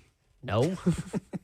They're all NFL players. Yeah, they scared. Like, guess what? I don't know this. I don't know this for sure, but depending on the answer that he gave in that, would let me know if he was going to have a job and be back tomorrow when the media is not available. Because if I'm What a do you GM, mean? that means you're out of here. Yeah, they scare me. Now, as a matter of fact, you know what? Go on to your locker, too, since you're so scared. Because get that stuff out of there. I'm writing you down. We don't need you here, brother. If you're going to be scared. No, hell no. What? Scared? You sound like Eric Berry talking about horses. Man, I'm telling you, no, dog. I don't mess with no horses. Man, and we don't mess with no scared. So, no, dog. This ain't the place for this. No, So- we're going to sniff you out in a heartbeat. So Dan Moore was asked about. So we've kind of heard it a little bit from Jermaine. We've heard some other people talking about how the advantage goes to the defense when those pads come on. Dan Moore was asked about it, and I think he gave like an interesting answer, like seeing what that advantage is from his perspective. Because in his mind, he didn't think that there was an advantage either way. It's just throwing the pads on. So this is what he had to say about that. I hear people saying that about the disadvantages. I won't say disadvantage. I think that we're all protecting each other in certain ways. So those disadvantages by offensive linemen, not being able to use as much grip, no pads and things like that, more feet, technique and stuff like that. But also they're not allowed to really bull rush, get into our chest. So the physicality is definitely brought down without pads. It's definitely forcing you to just use more technique as opposed to willpower. Yeah, you want a shadow. And a shadow, just be in front, you know what I mean, match up, you know. But when you put the pads on, that's in there gripping and holding, and you can steer a person, you know what I'm saying? That's why everybody always says, and it's so true. And I was thinking about that when we were out there today. Like, somebody asked, what do you think about the offensive line? I'm like, what can you think right now? Because they're, to your point, they're basically shadow boxing. Now, there are times where defensive linemen got past offensive linemen and created sack opportunities. Multiple times today, actually. Quarterbacks struggled today, all of them. Was in their face. Except for Hendon Hooker, who didn't really throw a pass, I don't think. Hard to struggle when you're not competing. So more Titans talk coming up in the 5 o'clock hour. Massey Ratings have their top 25 Tennessee high school football teams. The top 10, Page High School, number 10 in the state. Great program over there. Alcoa out east. Always. CPA, Engel Martin and those guys. Okay. Maryville out east. BGA, their quarterback, Luke Bryan's son. Really? Yeah. Is he good? I guess. He's starting. I think he's only a sophomore. They went to the state. Did they win the last year? They went. I don't remember. For sure. I forget things so fast. I don't remember if they won. Number 5, Ensworth. Brentwood Academy, number 4. Oakland, number 3. A lot of Middle Tennessee schools. Macaulay School in Chattanooga. Baylor School, number 1 in Chattanooga. Both. With all the Canadians. Both teams. That's Zeph's favorite team. Both. He's got did you see him when he wore the Baylor School T-shirt and had the maple leaf on it? Mm-hmm. He split. Zeph just shaking his head. Some other Middle Tennessee teams. Ravenwood, 11. There you go, Jack. NBA 12, FRA 13, Blackman 14, Riverdale 15, Lipscomb Academy 16, Beach 20, Nashville Christian 21. A lot of Middle Tennessee in that top 25 deal. Here's the little list that Babs has just been waiting for. Oh, gosh. From Baseball America, top 10 college baseball transfer classes, 9 of the 10 are in the SEC. Number 10, Georgia timer's Tech. on. There's the one. Number 9, Florida. So you're 9th in the country, but you're 8th in the SEC. Arkansas, 8. Vanderbilt, 7. South Carolina, 6. Georgia at 5. Mississippi State at 4. Texas, 3. LSU, number 2. Number 1, Zeph, Tennessee. Not surprised at all. Top 10 throw power from Good job. That was only 26 seconds. Top 10 See, you throw were power complaining from about Madden 27. Number 1 is going to be funny. Tied for 9th, Aaron Rodgers and Drake May, 94. Matthew Stafford and Baker Mayfield tied for 7th, 95. Anthony Richardson and Justin Herbert tied for 5th. Oh, I know Will Levis is on this list somewhere. 96 power. You can't. Oh, power. This is power. Power. Just okay. rip it. Grip it and rip it. Yeah, Will Levis is somewhere on this list. Wait for it, Zeph. Justin Herbert and I said Justin Herbert. And Patrick Mahomes tied for 5th. Number 3 is Caleb Williams, Bears. 97. Number 2, Josh Allen with a 98. Number 1 in throw power on Madden, Joe Milton with a 99. Oh, no, yeah, that makes sense. I thought. Makes sense. I was waiting for Will Levis, but Joe Milton makes 100% I forgot sense. about Milton. Dude, I'd put Levis up there. See, I told you you'd be surprised and then not surprised. Yeah. You nailed it. I mean, Joe Milton's throwing nuclear bombs out there. He's still with Dallas? Yeah. Man, I remember that Ole Miss game he had to come in. He threw one into the crowd, man, at 100 miles an hour. I'm like, dude, nobody's safe. Let it rip. Like, first 10 rows. Head on the swivel. Head on the swivel. I was on the ball. 99 throw power. 10 yards. I remember asking somebody, can he throw a baseball? And they're like, can he throw a baseball? I'm like, well, yeah. And it was like, yeah, like 100 miles an hour. I'm like, why is he not doing that? Should have crossed over. Yeah, Why save guy. is he not doing that? Big closer. Come on. Throw. Because it's really hard to make it to the majors in baseball. It's really hard to make it to the NFL as a quarterback. Knew that I mean, he's in the NFL. He's just a backup. He's just not a starter. What's harder? I would say NFL. I There are would fewer say jobs. NFL. Fewer jobs. There's 700 something baseball players. There's 32. Yeah, but you Starting got jobs. to think about how many people get lost in the minor league system. Oh, I understand. Nothing's easy. I'm just saying, like, there are fewer jobs I get that, for a but quarterback. I mean, you could be middle relief guy, Quarterback, come in, throw, 9 pitches at 100 miles an hour and go sit down. I'm going to go quarterback. Quarterback tough, dog. Quarterback's tougher. Stuff you got to understand. Like it's it's definitely harder to be a quarterback than a pitcher. You know what's funny about Joe agree with Milton? that. This time of year, Joe Milton, we'll watch Cowboys preseason games, and he will light it up. Watch. I can't wait. He does it every year. And look, if Dak gets hurt, he's going to come in there and just rip the hell out of that ball. I can't wait for that either.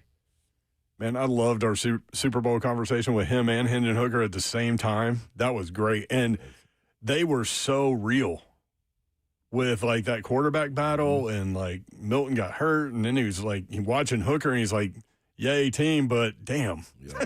When he's throwing these touchdown passes. It's my dog, but golly. Yeah. I want to be the dog, too. Training camp day 2 in the books. We'll talk more about it when we come back. Also, we may get another Michael Jordan Last Dance type documentary from ESPN. Tell you about that. Another Nashville bit of news where we're not the worst city in America. Lamar Jackson, new offensive coordinator. It's the 3rd time. What did he do the first 2 times in the first season of the new offensive coordinator? I've got that for you. And DeAndre Hopkins, remember the story came out that he was going to coach in New England. Yeah, he's going to try and coach. Try and coach in New England. That was just a few days ago. There's an update. 3HL 104.5 The Zone.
Good afternoon. It is 5:02. I'm Joseph Bonanno, live from the 104.5 The Zone, Circus Sports at the Mid-Kentucky Downs Studios. Titans wrapped up day 2 of training camp today.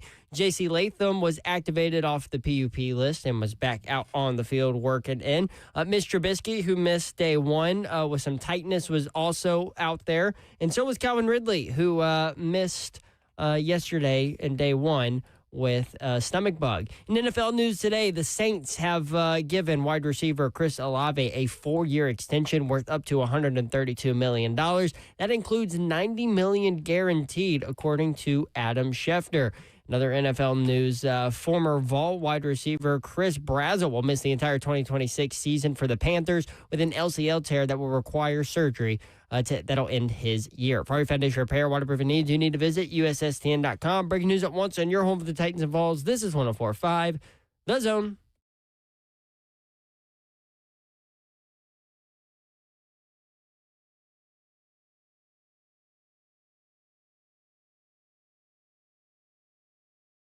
HL 104.5 The Zone, Thursday edition. Brent Doherty with you on a beautiful day in the Music City. Hope you're having a great week. Weekend is almost here, y'all. Come on with it. Not as humid today. No. Still thinking about y'all that work outside. Oh, absolutely. You can watch the show live, YouTube, Facebook Live, Twitter, and Twitch. Twitch, please. There she is. She's Dawn Davenport. What up?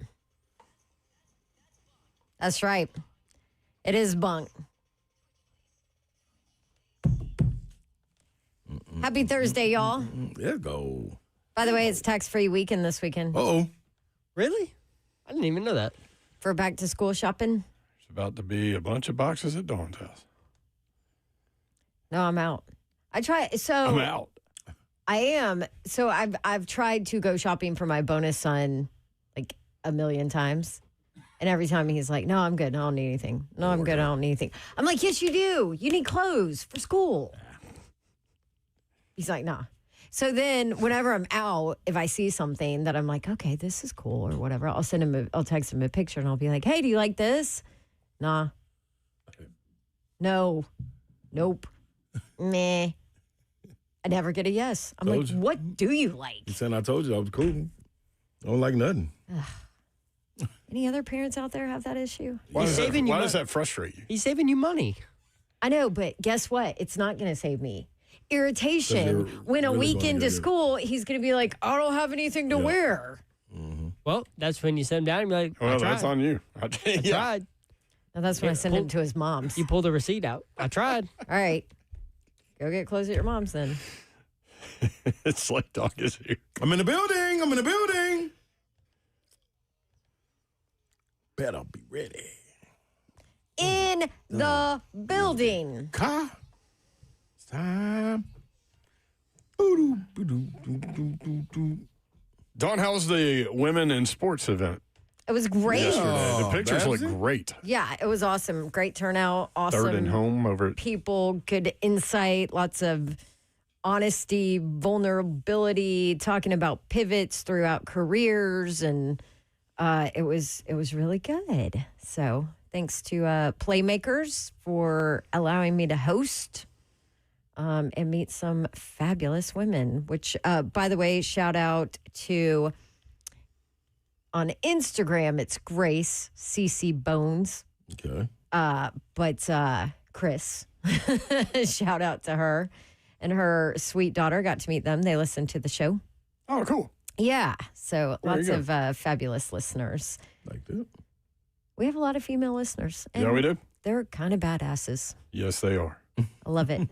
Shout outs presented by your mom and them. Can I give a shout out? Sure. Shout out to my guy, Barrett Cox, who turned 11 today. Hey. Huge sports fan. He is Kirby with an Eye's cousin's son.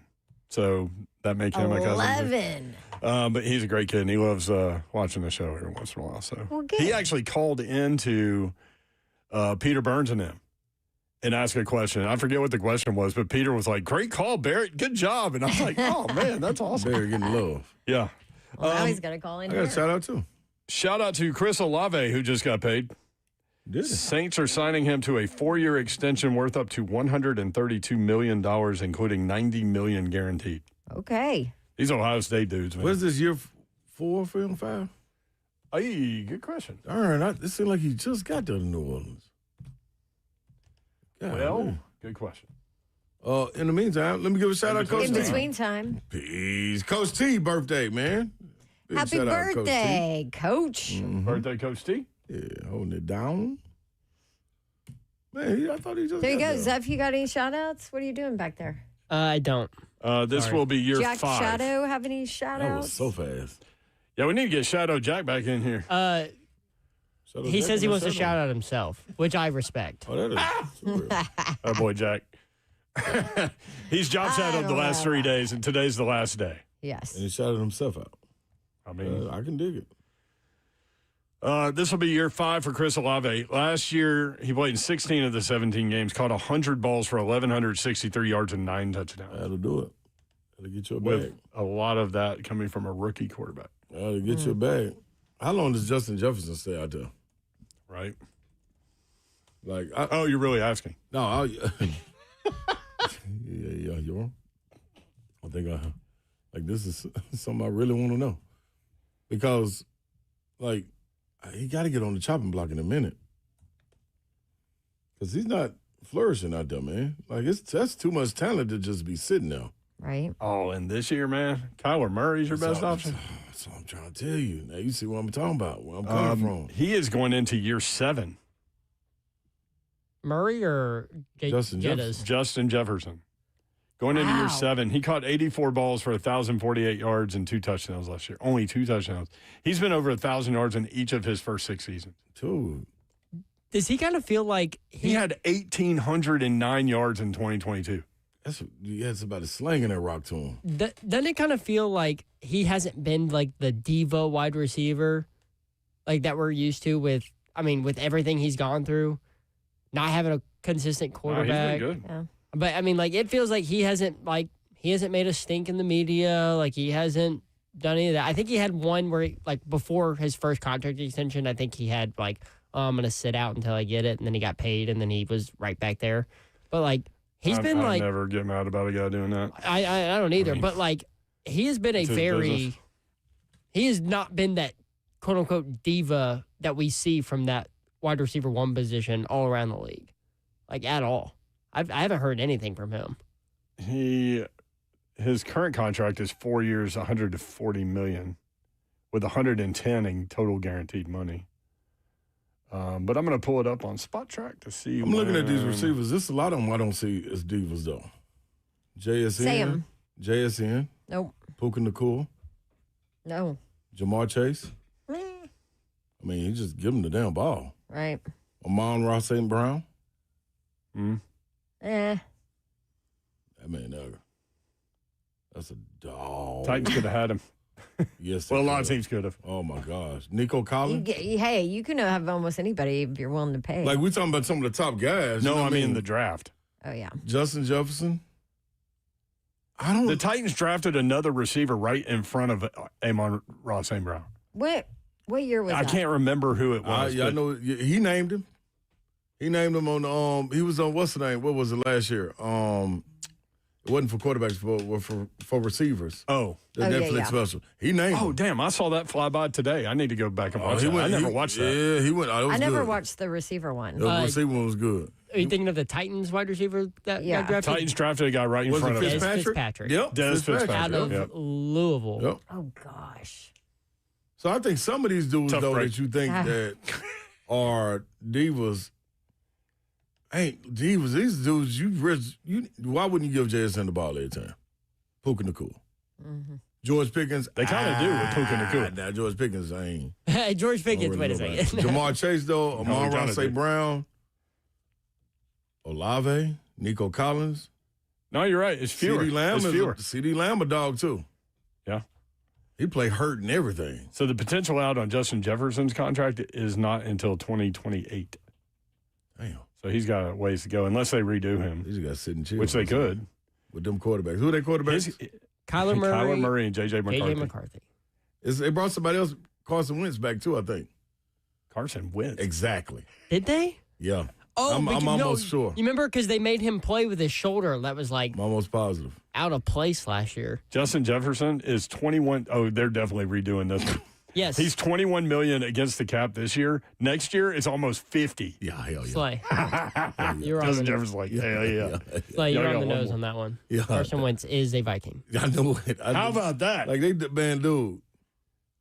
I'm just trying to figure out how long he's going to stay. I forgot. I remember they put him in. They put him in last year when McCarthy got hurt, and then he got hurt, and he played a whole game through like this like insane. Like he couldn't even throw the ball. Every time he was getting hit, he was wincing, and he was out there just chugging through it.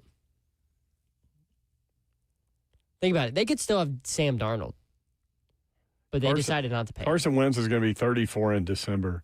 He played for the Eagles from 2016 to 2020, the Colts in 2021, the Commanders in 2022, the Rams in 2023, the Chiefs in 2024, Minnesota in 2025, and present. That's a tough life, man. You pick up and move. I knew a guy that was Bank in the account looks good. Handsomely I know it's a tough paid life, for, though, but yeah. but still. I just, golly, dog. That's right. There's some dudes out there, though. So should we not label generalize the wide receiver position as divas anymore? I think they're a little different now, but I think they all got to have a little diva in them, though. 'Cause they have to listen. They out there by themselves. Like they really can go do what they want to do. But this isn't. Okay, tell me this. Do you get Antonio Brown vibes with any of these guys? George Pickens. Not the ones you mentioned. Yeah, George Pickens is. Yeah, when he was in Pittsburgh, you're right. not when he was in Dallas. You're right. When he was in Pittsburgh, you're right. Yeah. You're right. You know what I'm saying? Like, No, that's a fair in argument. a pass-happy league, it's almost like it's kind of shifted in a sense because everybody's passing the ball. Yeah. But I don't feel it like that. The Chad Ochocinco, you know what I mean? That crop of receivers, it just feels. There were different. tons of them back in the day, but you're right. Now that you go through that list, I'm like, That's what I'm saying. hell? Like you got like these, like Jamar Chase is the only one that would be, I would think, borderline. But it's like, dude, all his entire life he been getting the ball from the same quarterback. Mm-hmm. You know what I mean? Like, and then y'all go down and y'all start trying to do something different. When Joe Burrow go down, dude, get somebody in. And Flacco went out there and what did he do? First down the jaw. Set some kind of record, if I ain't mistaken. I forgot what he went. He went crazy in that game, though. Jamar Chase did. 200-something yards. I can't remember what it was, but that was on the quarterback thing, too. On the quarterback Netflix special about Joe Flacco when he went to Cincinnati. But, yeah, man, these some dudes, man. And I guess because it's a pass-happy league, though. That next dude is Jeremiah Smith, too. I can't wait to see that dude in the NFL. He's the next one. Actually, Cardell Tate's the next one. Was that on the air or in my ear? That was on the air. Okay, good. I'm putting that out there. That needed to be said. Like the dude, Okay. Ted McMillan. While we're on Cardell Tate, real quick, y'all. You said Silky Smooth yesterday. I mean, that dude, every day. It's just kind of who he is, man. Do you want to? You said you don't really want to even say much. Like, don't. It's kind of like him. Some of these guys, man, let me try to focus on some of the guys we need to see get better. Should I knock on my head when I say this? He never drops the ball. Yeah, knock on it. He never drops it. Side. All right, more 3 HL coming up. Stay tuned. If you want Hey. it, 615-737-1045. No. I was just going to say we're going to hear Flott on what makes Carnell Tate effective. Okay. That's perfect. Next.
This is Hadley's favorite song. Yeah, she heard it because Zeph played it as an intro into one of our segments. She was in the car with Mr. Babs and said, I love that song. Will you put it on in the Alexa when we get home? I like that. And Mr. Babs was like, ooh. We'll have to find a clean version. Yeah, you got to find it. She did it the other day when you and Kirby and I were trying to get all this stuff ready for his birthday party. She was playing songs. She was playing DJ, and she played this one. And she got the clean version, thankfully. But she did that little dance around the kitchen in front of all of us. I was so impressed. They not like us. She has more rhythm than I do. She made Kirby dance to a Taylor Swift song with her. Oh. And apparently Kirby didn't do a very good job because Hadley looked at her and goes, listen, I know you're not a dancer like me, but, it's okay. That's what Hadley said? They're the girl, boy, I'm telling you. She made Kirby stop dancing. I'm telling you. Oh, man. She's kind of savage. I mean, she tells me every day, get off my stage, Mom. Get off my stage. Mm-hmm.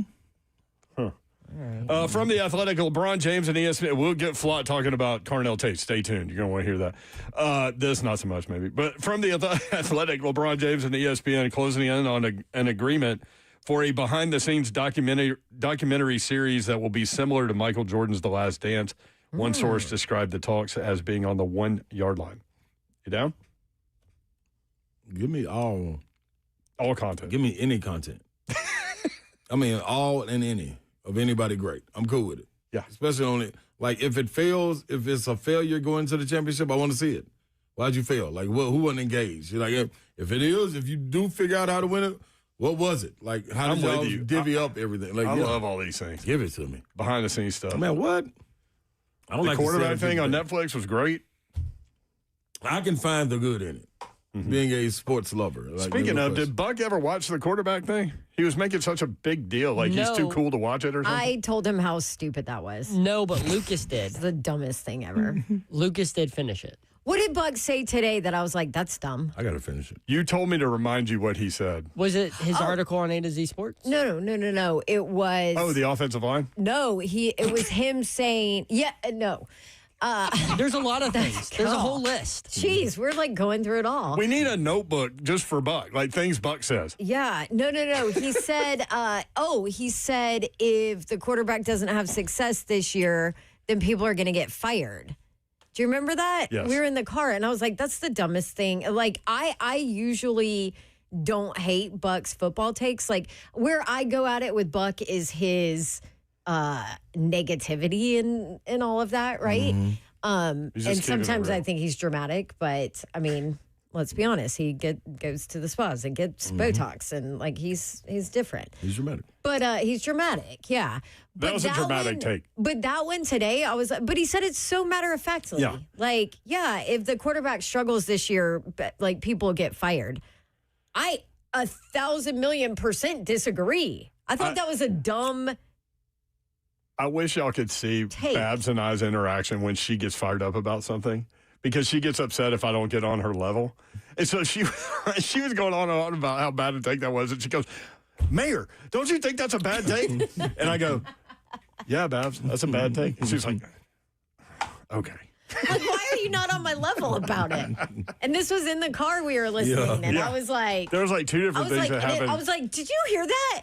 Did you hear that? My thing is who like this isn't brand new stuff. Who are you going to fire? Also, they didn't draft him. No. So they've got plausible deniability there. If he doesn't work out, they didn't draft him. I mean, I could say I can understand you saying like there's going to be issues or whatever if there's quarterback issues, but nobody is getting fired just because there's quarterback issues. Brian Dable is way more likely to get a head coaching job in the next cycle than he is to get fired. because Cam didn't Ward work doesn't out work in out. year 2. Right. But this is and guess what? If he doesn't work out, guess where he's going to be? Probably still right here. But seriously, who are you going to fire? Borgonzi's the only person. If Cam has a bad year, because he said coaching staff, right? Mm-hmm. I'll have to text him, but I'm pretty sure. The way I took it, and maybe he didn't mean this, was like everybody gone. They just they just hired these people. I would say on the coaching staff, the only person that could is maybe the quarterback's coach, Shane Tierney. Even that I think is stupid. But like, you're not going to fire the head. You're not going to fire the new defensive head coach in year one who came in and adopted. If the quarterback Cam, does if the quarterback struggles, and you're not firing Daboll. No, and I get it. Like somebody's got to be the scapegoat or whatever. It'd probably be Tierney. I don't know, but Daboll's not getting fired. So, Nebraska Matt in the chat, I heard it, but my question was just who's getting fired, which is exactly what we just asked. I wasn't necessarily saying no, they won't, but I'm just like, who? Yeah. See, I'm saying no, they won't. Because like, who are you going to fire? You're saying no because who? They're all new. Also, they also did not draft this guy. Mm-hmm. Bergonzi's the only person. Now, if you want to have a conversation about Bergonzi, you can, but I would also make the argument that he had issues with being able to make his decisions on his own, too. Now that there is a full hierarchy of who's in charge and who makes the calls and Chad Brinker's gone and all of that, like, I feel like it's kind of a different setup. I don't know. Anyway, whenever I can go at Buck, I just enjoy going at Buck. But that one actually surprised me because for the most part, I usually, even if I disagree with Buck, I respect his opinion and what he says football-wise. But I thought that one was just dumb. Right? That is literally what you said in the car. Usually, he doesn't have dumb takes on football. No, he really usually does not have dumb takes. Now, sometimes he's obnoxious in his takes. I feel like I'm just digging, aren't I? I'm just digging. It's okay. Keep going. Remember when we used to talk about you and Buck just doing 2 hours out at a remote sometime and just let us go? Sell tickets for charity or something? The problem is you'd have to get Buck out on a remote. Yeah, I mean, he's been kind of out and about lately.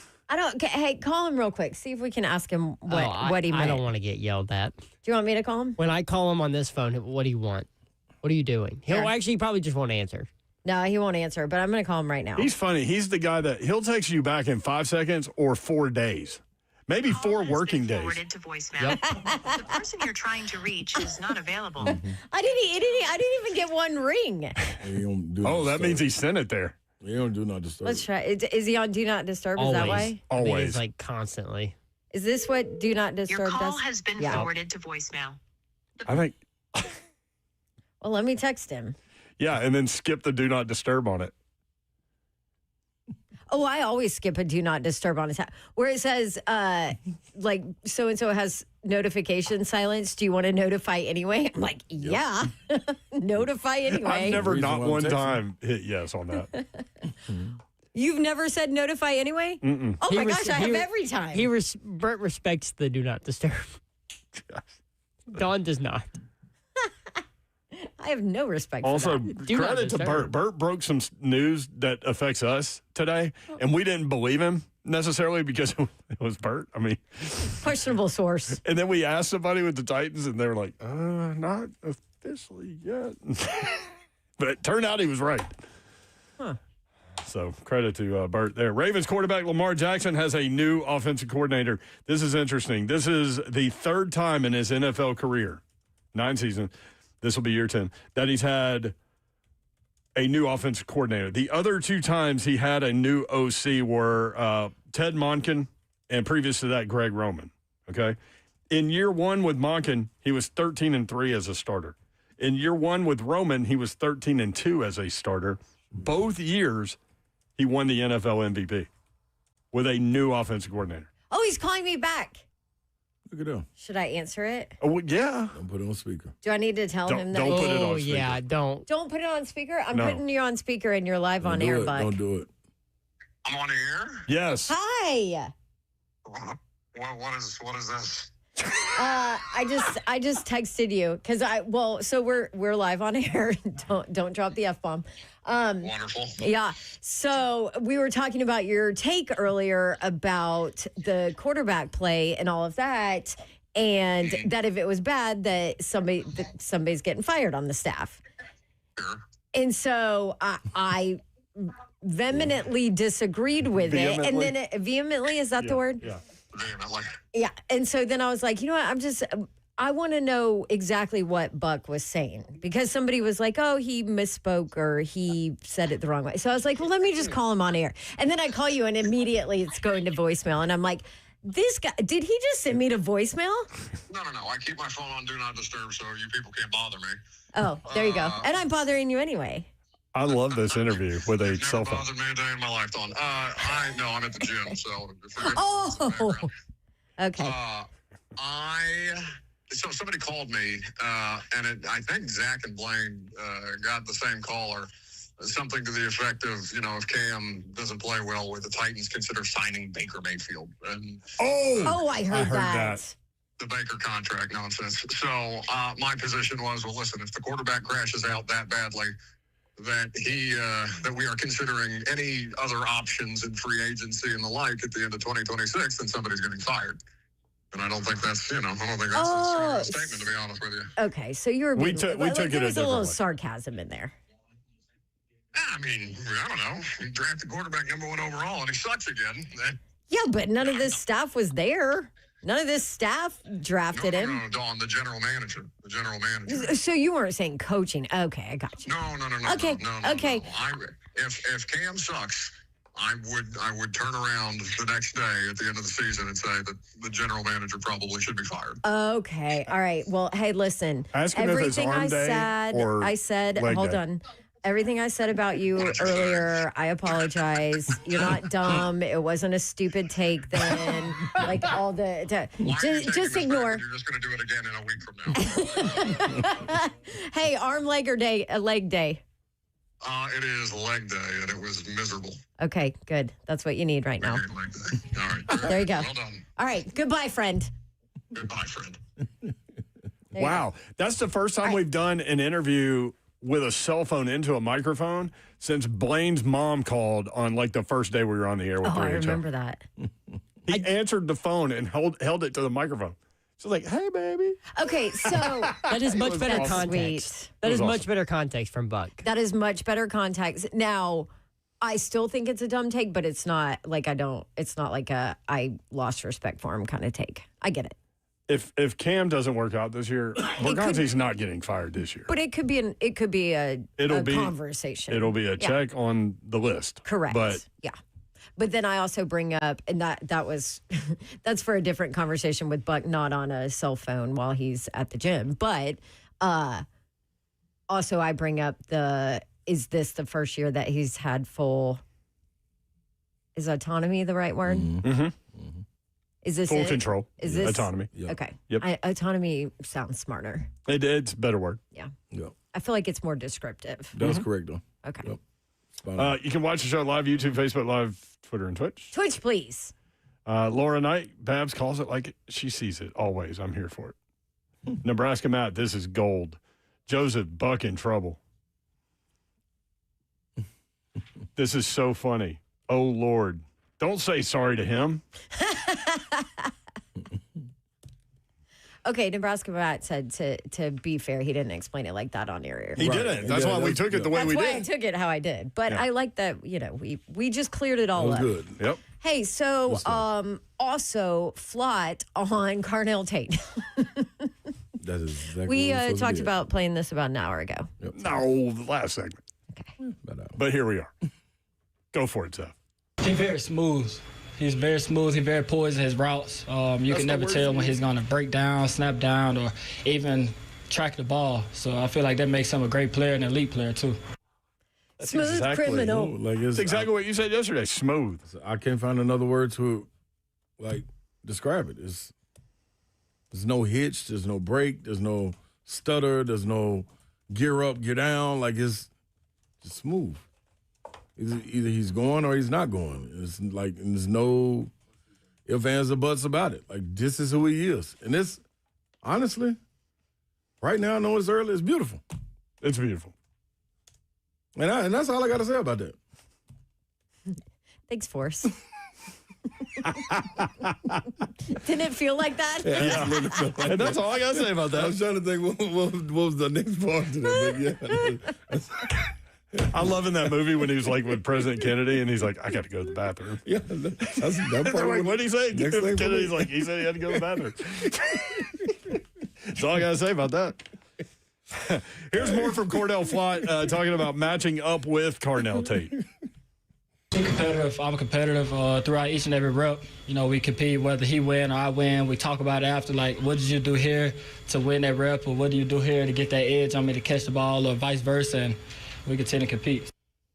I saw, was it Carnell Tate? What, man? Okay, I get. That's all I gotta say about that. That's it was smooth. Carnell Tate or Calvin Ridley or Wandale Robinson. One of these receivers. They were talking with the secondary. 33 was it Tony Adams? No, Miss Tony Adams. I forgot who it was. It was a safety. 33 is Cedric Gray. Okay, no, that's who it was then. He was talking to Cedric Gray about one of the routes that was ran. And it was all over the field today, by the way. all over. The offense and defense, they had been off the field. I think they were going to break down and go to individuals again. Mm-hmm. But they were talking extensively for about a minute in real time about a play that Cedric Gray was trying to get, like, it looked like he was at the dog. Why did you go over there and why was I underneath or something, something of that sort.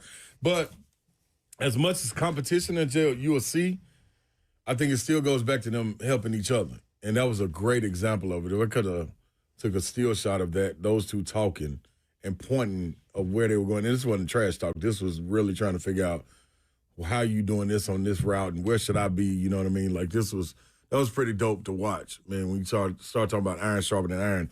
And I only say that because Cordell Flott talking about how him and Tate help each other. Like, nobody backs down. So to go back to where Dan Moore was talking about, like, are you scared? Like, no. Like, if anything, I'm trying to be a sponge to soak up why and how I can get better at it. So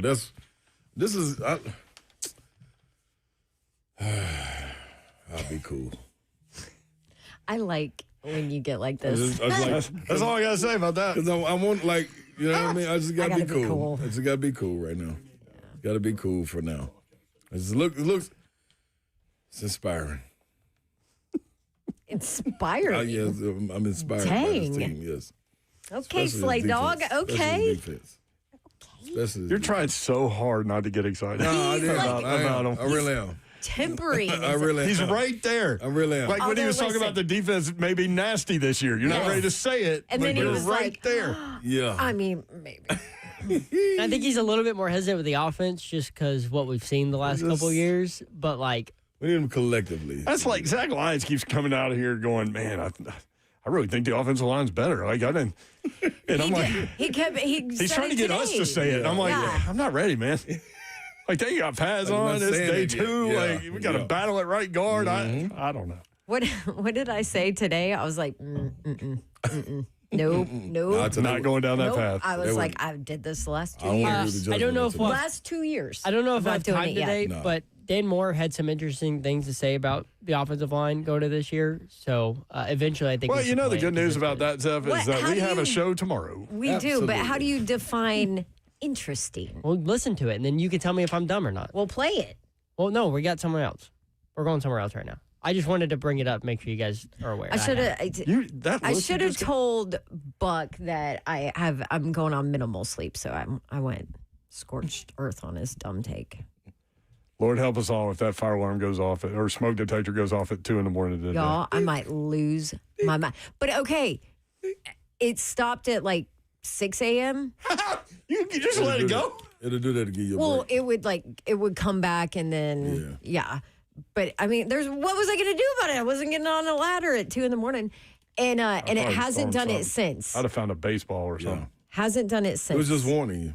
If it does it, no, it'd be a 24-hour thing. In the middle of the night, It's coming back. I will lose my ever-loving mind. Have you taken the anxiety medicine lately? Oh yeah. Okay, good. I know that I got to be on it right now. He said we're going a different direction, which is actually the same direction we were on, but, organized chaos here. Cordell Flott talking about his growing relationship with Alontae Taylor. I was alluding to this earlier. Let's hear it. Yeah, this is going to take hard work every day. That's our mindset. That's our goal, to come out here and get better 1% each and every day. Be hard on each other and just continue to keep that goal in mind. Yeah, just following off that, like, How do you guys think you guys complement each other's games in terms of, again, living up to what Alontae tweeted? Alontae real physical in his press game. Every day I learn from him and meetings from out here on the field. So I pick his brain, he pick my brain. You know, I like to play off, be technical, you know certain concepts and stuff like that. So he picked my brain, I pick his, and we go off of that. What have you noticed in camp specifically that has kind of gave you that mindset heading into the season that you guys can be that top duo? Just who we are, just how we play, and just focus on that. Did he ask, what do you notice about Cam? Is that what he said? I missed the last one. Oh, yeah. I was in my head thinking about where we were going next. Do not even, I hope you don't answer that. We ain't giving away state secrets. I know. He should have just said, that's all I got to say about that. And been cool. What you going to do? Just got to go with it. I mean, how do you respond to that? There's no follow-up to that. Exactly. It's like, that's it. I'll let you know. That's a conversation closer right there. What you want to do? Are you asking about the last question in there? Yeah. He was asking, like, about his mindset that they can be a top duo in the NFL. Oh. Okay. By the way, Alontae Taylor's wife and baby girl were out there today. Oh, that baby is precious. She's so little. Yeah, you saw a couple babies and you were I like, this makes me know. want to have a baby. And I was like, you want me to get Travis on the phone right now? Shout out to Patrick and his little boy who, is the cutest thing. Only 4 months old. Brooks. Yeah. What was Alontae, Adorable. 6? 6 I think? months, Yeah. yep. There were so many babies out there. I was It was like, family day. Their baby. family day is a little different than our family Oh, night. but little different. A lot of different. But maybe the Titans should make Slay be in charge of family day at the Titans. Families will love it. Got to be an off season. It's got to be an off season family day though. They can't do that mid season. Oh, absolutely man. can do that mid-season. Patriots head coach Mike Vrabel said DeAndre Hopkins is no longer with the team. What happened? I don't know. It's been like 2 days. Hold on. Who? What?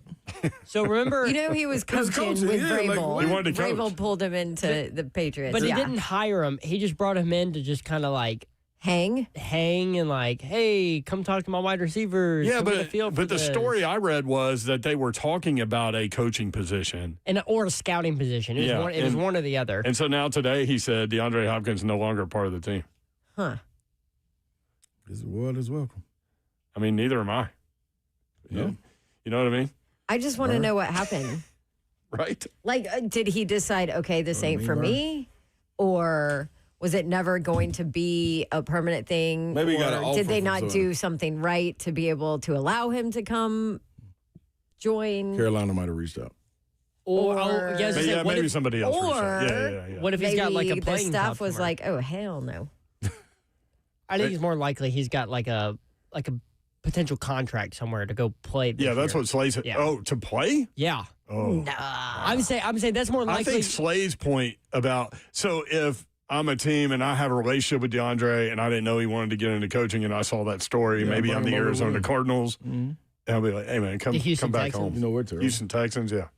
The Titans? No, I'm just kidding. Quick Nashville note before we go to break from Nashville HQ on Insta. Nashville is slated to become one of only 4 United States markets with the following things: a Four Seasons, a Ritz-Carlton, a St. Regis, a 1 hotel, and Nobu.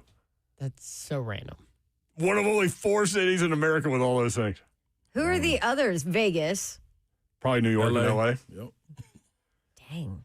I've heard Nobu is great. I haven't been there. I ain't been there either. I have. You have? But not here in Vegas. Oh, wow. It was amazing. Yeah. I think Will Bowling told me he went there for his birthday. In Vegas? Oh, No, no, here. here. Yeah. Where is it here? God. Can we Have take fun a with, break? Have fun with that smoke alarm tonight, Babsy, Oh, too. my gosh. It is time for a break. We'll be right Your back. girl needs sleep. We'll be right back.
Dude, I thought.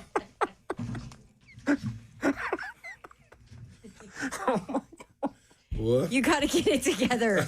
We only have like 5 minutes. You got to keep it together. Oh, I'm crying.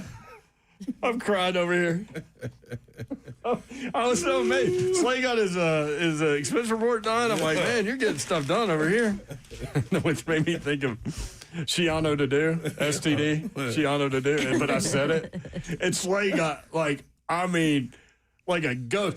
He was like, started looking around to see if the mics were on. Dude, I had my head, I could hear the music. I was like, did he just say that on air? Okay. No, but he did anyway. Yeah. Yep. I mean, right as we take the mics on. Turn the mics on. Also, it's GSD. Getting Shiano done. Yeah, I mean, but yeah, STD too. No. Yeah. That is not, no. It shouldn't be STD. I know what to do. No. Yeah, but you want, No, that's let's go not GS. it. I think we got too much sun today. Oh my gosh. Been out there 2 days in a row. Oh man, I need a pool and a beer. Yes. I was at 3 days in a row. Of what? No, 2. Just 2. Just 2. Yeah. Just the 2. Okay. Oh man, Big O card. I feel like I can win, but I don't want that battle. That was Tajay Spears talking about a bear. running into a grizzly bear. Yeah. A bear. Anything can happen overnight, Babsy. That was me. I don't know what that was about, but I don't either. something can happen. It could be about numerous things that we talked Exactly. about today. No, I think it was your receipt from Circa in Vegas wearing off, and it Yes. was like she was like, "I'm going to bring you a plastic bag tomorrow." That's right. And you I said, look forward to that plastic bag, man. Yeah. Anything and can I'm happen very sorry overnight. that I don't have one in my backpack because I have everything else. You got Tupperware over there, too. I do. Yeah, you want Tupperware for it? Merry Christmas, Tupperware. It is my Christmas Tupperware. That's all I got to say about that. That's it. That was your breakdown of Carnell Tate? Carnell Tate, yeah. Yeah. Smooth. There is Shadow Jack. Do you hear his voice? Shadow Jizak. It's got a voice for radio. 3 days with us. How'd it go? Oh, Lord. Awesome. What'd you learn? Awesome. Learned a bunch of stuff. You guys, the pace. The pace. Learned a bunch of stuff, and that's all I'm going to say about that. There you go. He fits with us. Look it up. He's picking up. Good job, I'm Shadow figuring some Jack. things out. Some things out. No, Did you enjoy training camp? Got to go a Yes. couple of days. That's fun, huh? that is awesome. Yeah, I didn't think I was ever going to see players that close. That's a cool thing to see. They're even bigger up close, right? Yeah. Like Oh, the even if big and you've the been on speed game, yeah, 2 the big and games the and all speed. that. Yes to all of that.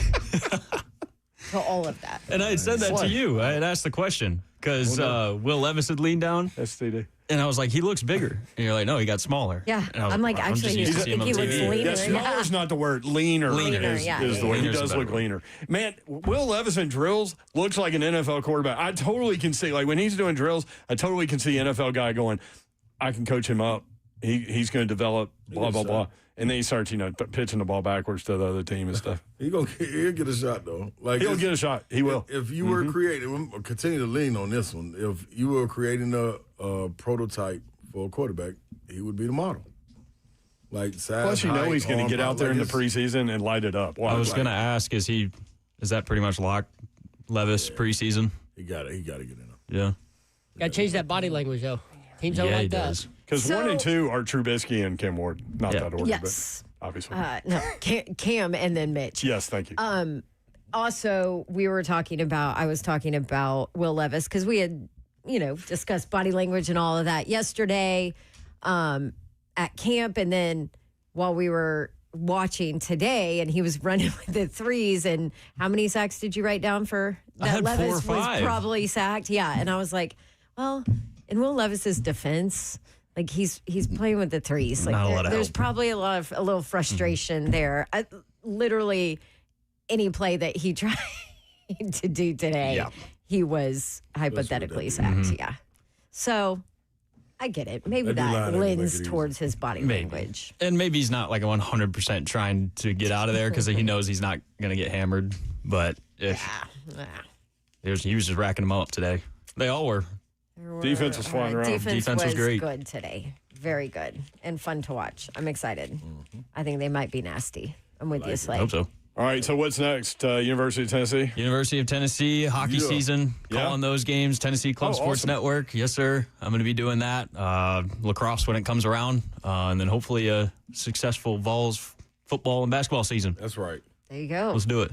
Let's get it. I like it. You're a senior, right? Yeah, I'm a senior. One more year. Former Ravenwood. Who's the teacher that talked about? I know. I see you, Ross. There's another Ravenwood guy. The teacher that taught you media. It was Miss Chelsea Kite was the one that you there knew, you and then Miss Sanchez as well was more on the camera side. Yes. So lots of help from them. Great school. Very awesome, man. Thanks for hanging out. Thanks for having me, guys. Dawn, thanks for coordinating it. It's tough to get a response. I probably have 100 emails floating out there. So thank you for responding and setting it up. It's been awesome. Absolutely. Slay, Glad to have you. Thank you for setting the standard for me. You are the perfect middle ground of comedic relief and ball knowledge. So I very much appreciate it. And Brent, with all the tips and walking stuff through with me, walking me around the studio, showing me how it goes. This has been incredible, guys. Thank you very much. He's the true pro over there. Yeah, most definitely. The man. Did y'all not just hear the beginning of this segment? Yeah. I opened the Good call. segment by laughing. And saying STD. Right. So here we are. STD. Hey, happy Thursday, y'all. Stuff to do. How about that? Stuff to do. All right, we appreciate you guys. We'll be back out tomorrow. Jason Swain will join us, the new analyst for the Vol Network. He'll join us at 4:20. Trying to get Moonshine in here real quick because he's moving. Moonshine's on the move. Need one more little in-studio visit from him, so we'll see if we can make that happen. Thank you for including us in your day and in your lives.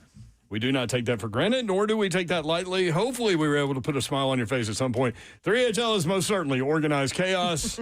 Have a great night. Good night. God bless. See ya. Wouldn't want to be unless you're going to shout out. Shout out to Shadow Jack. You're gone.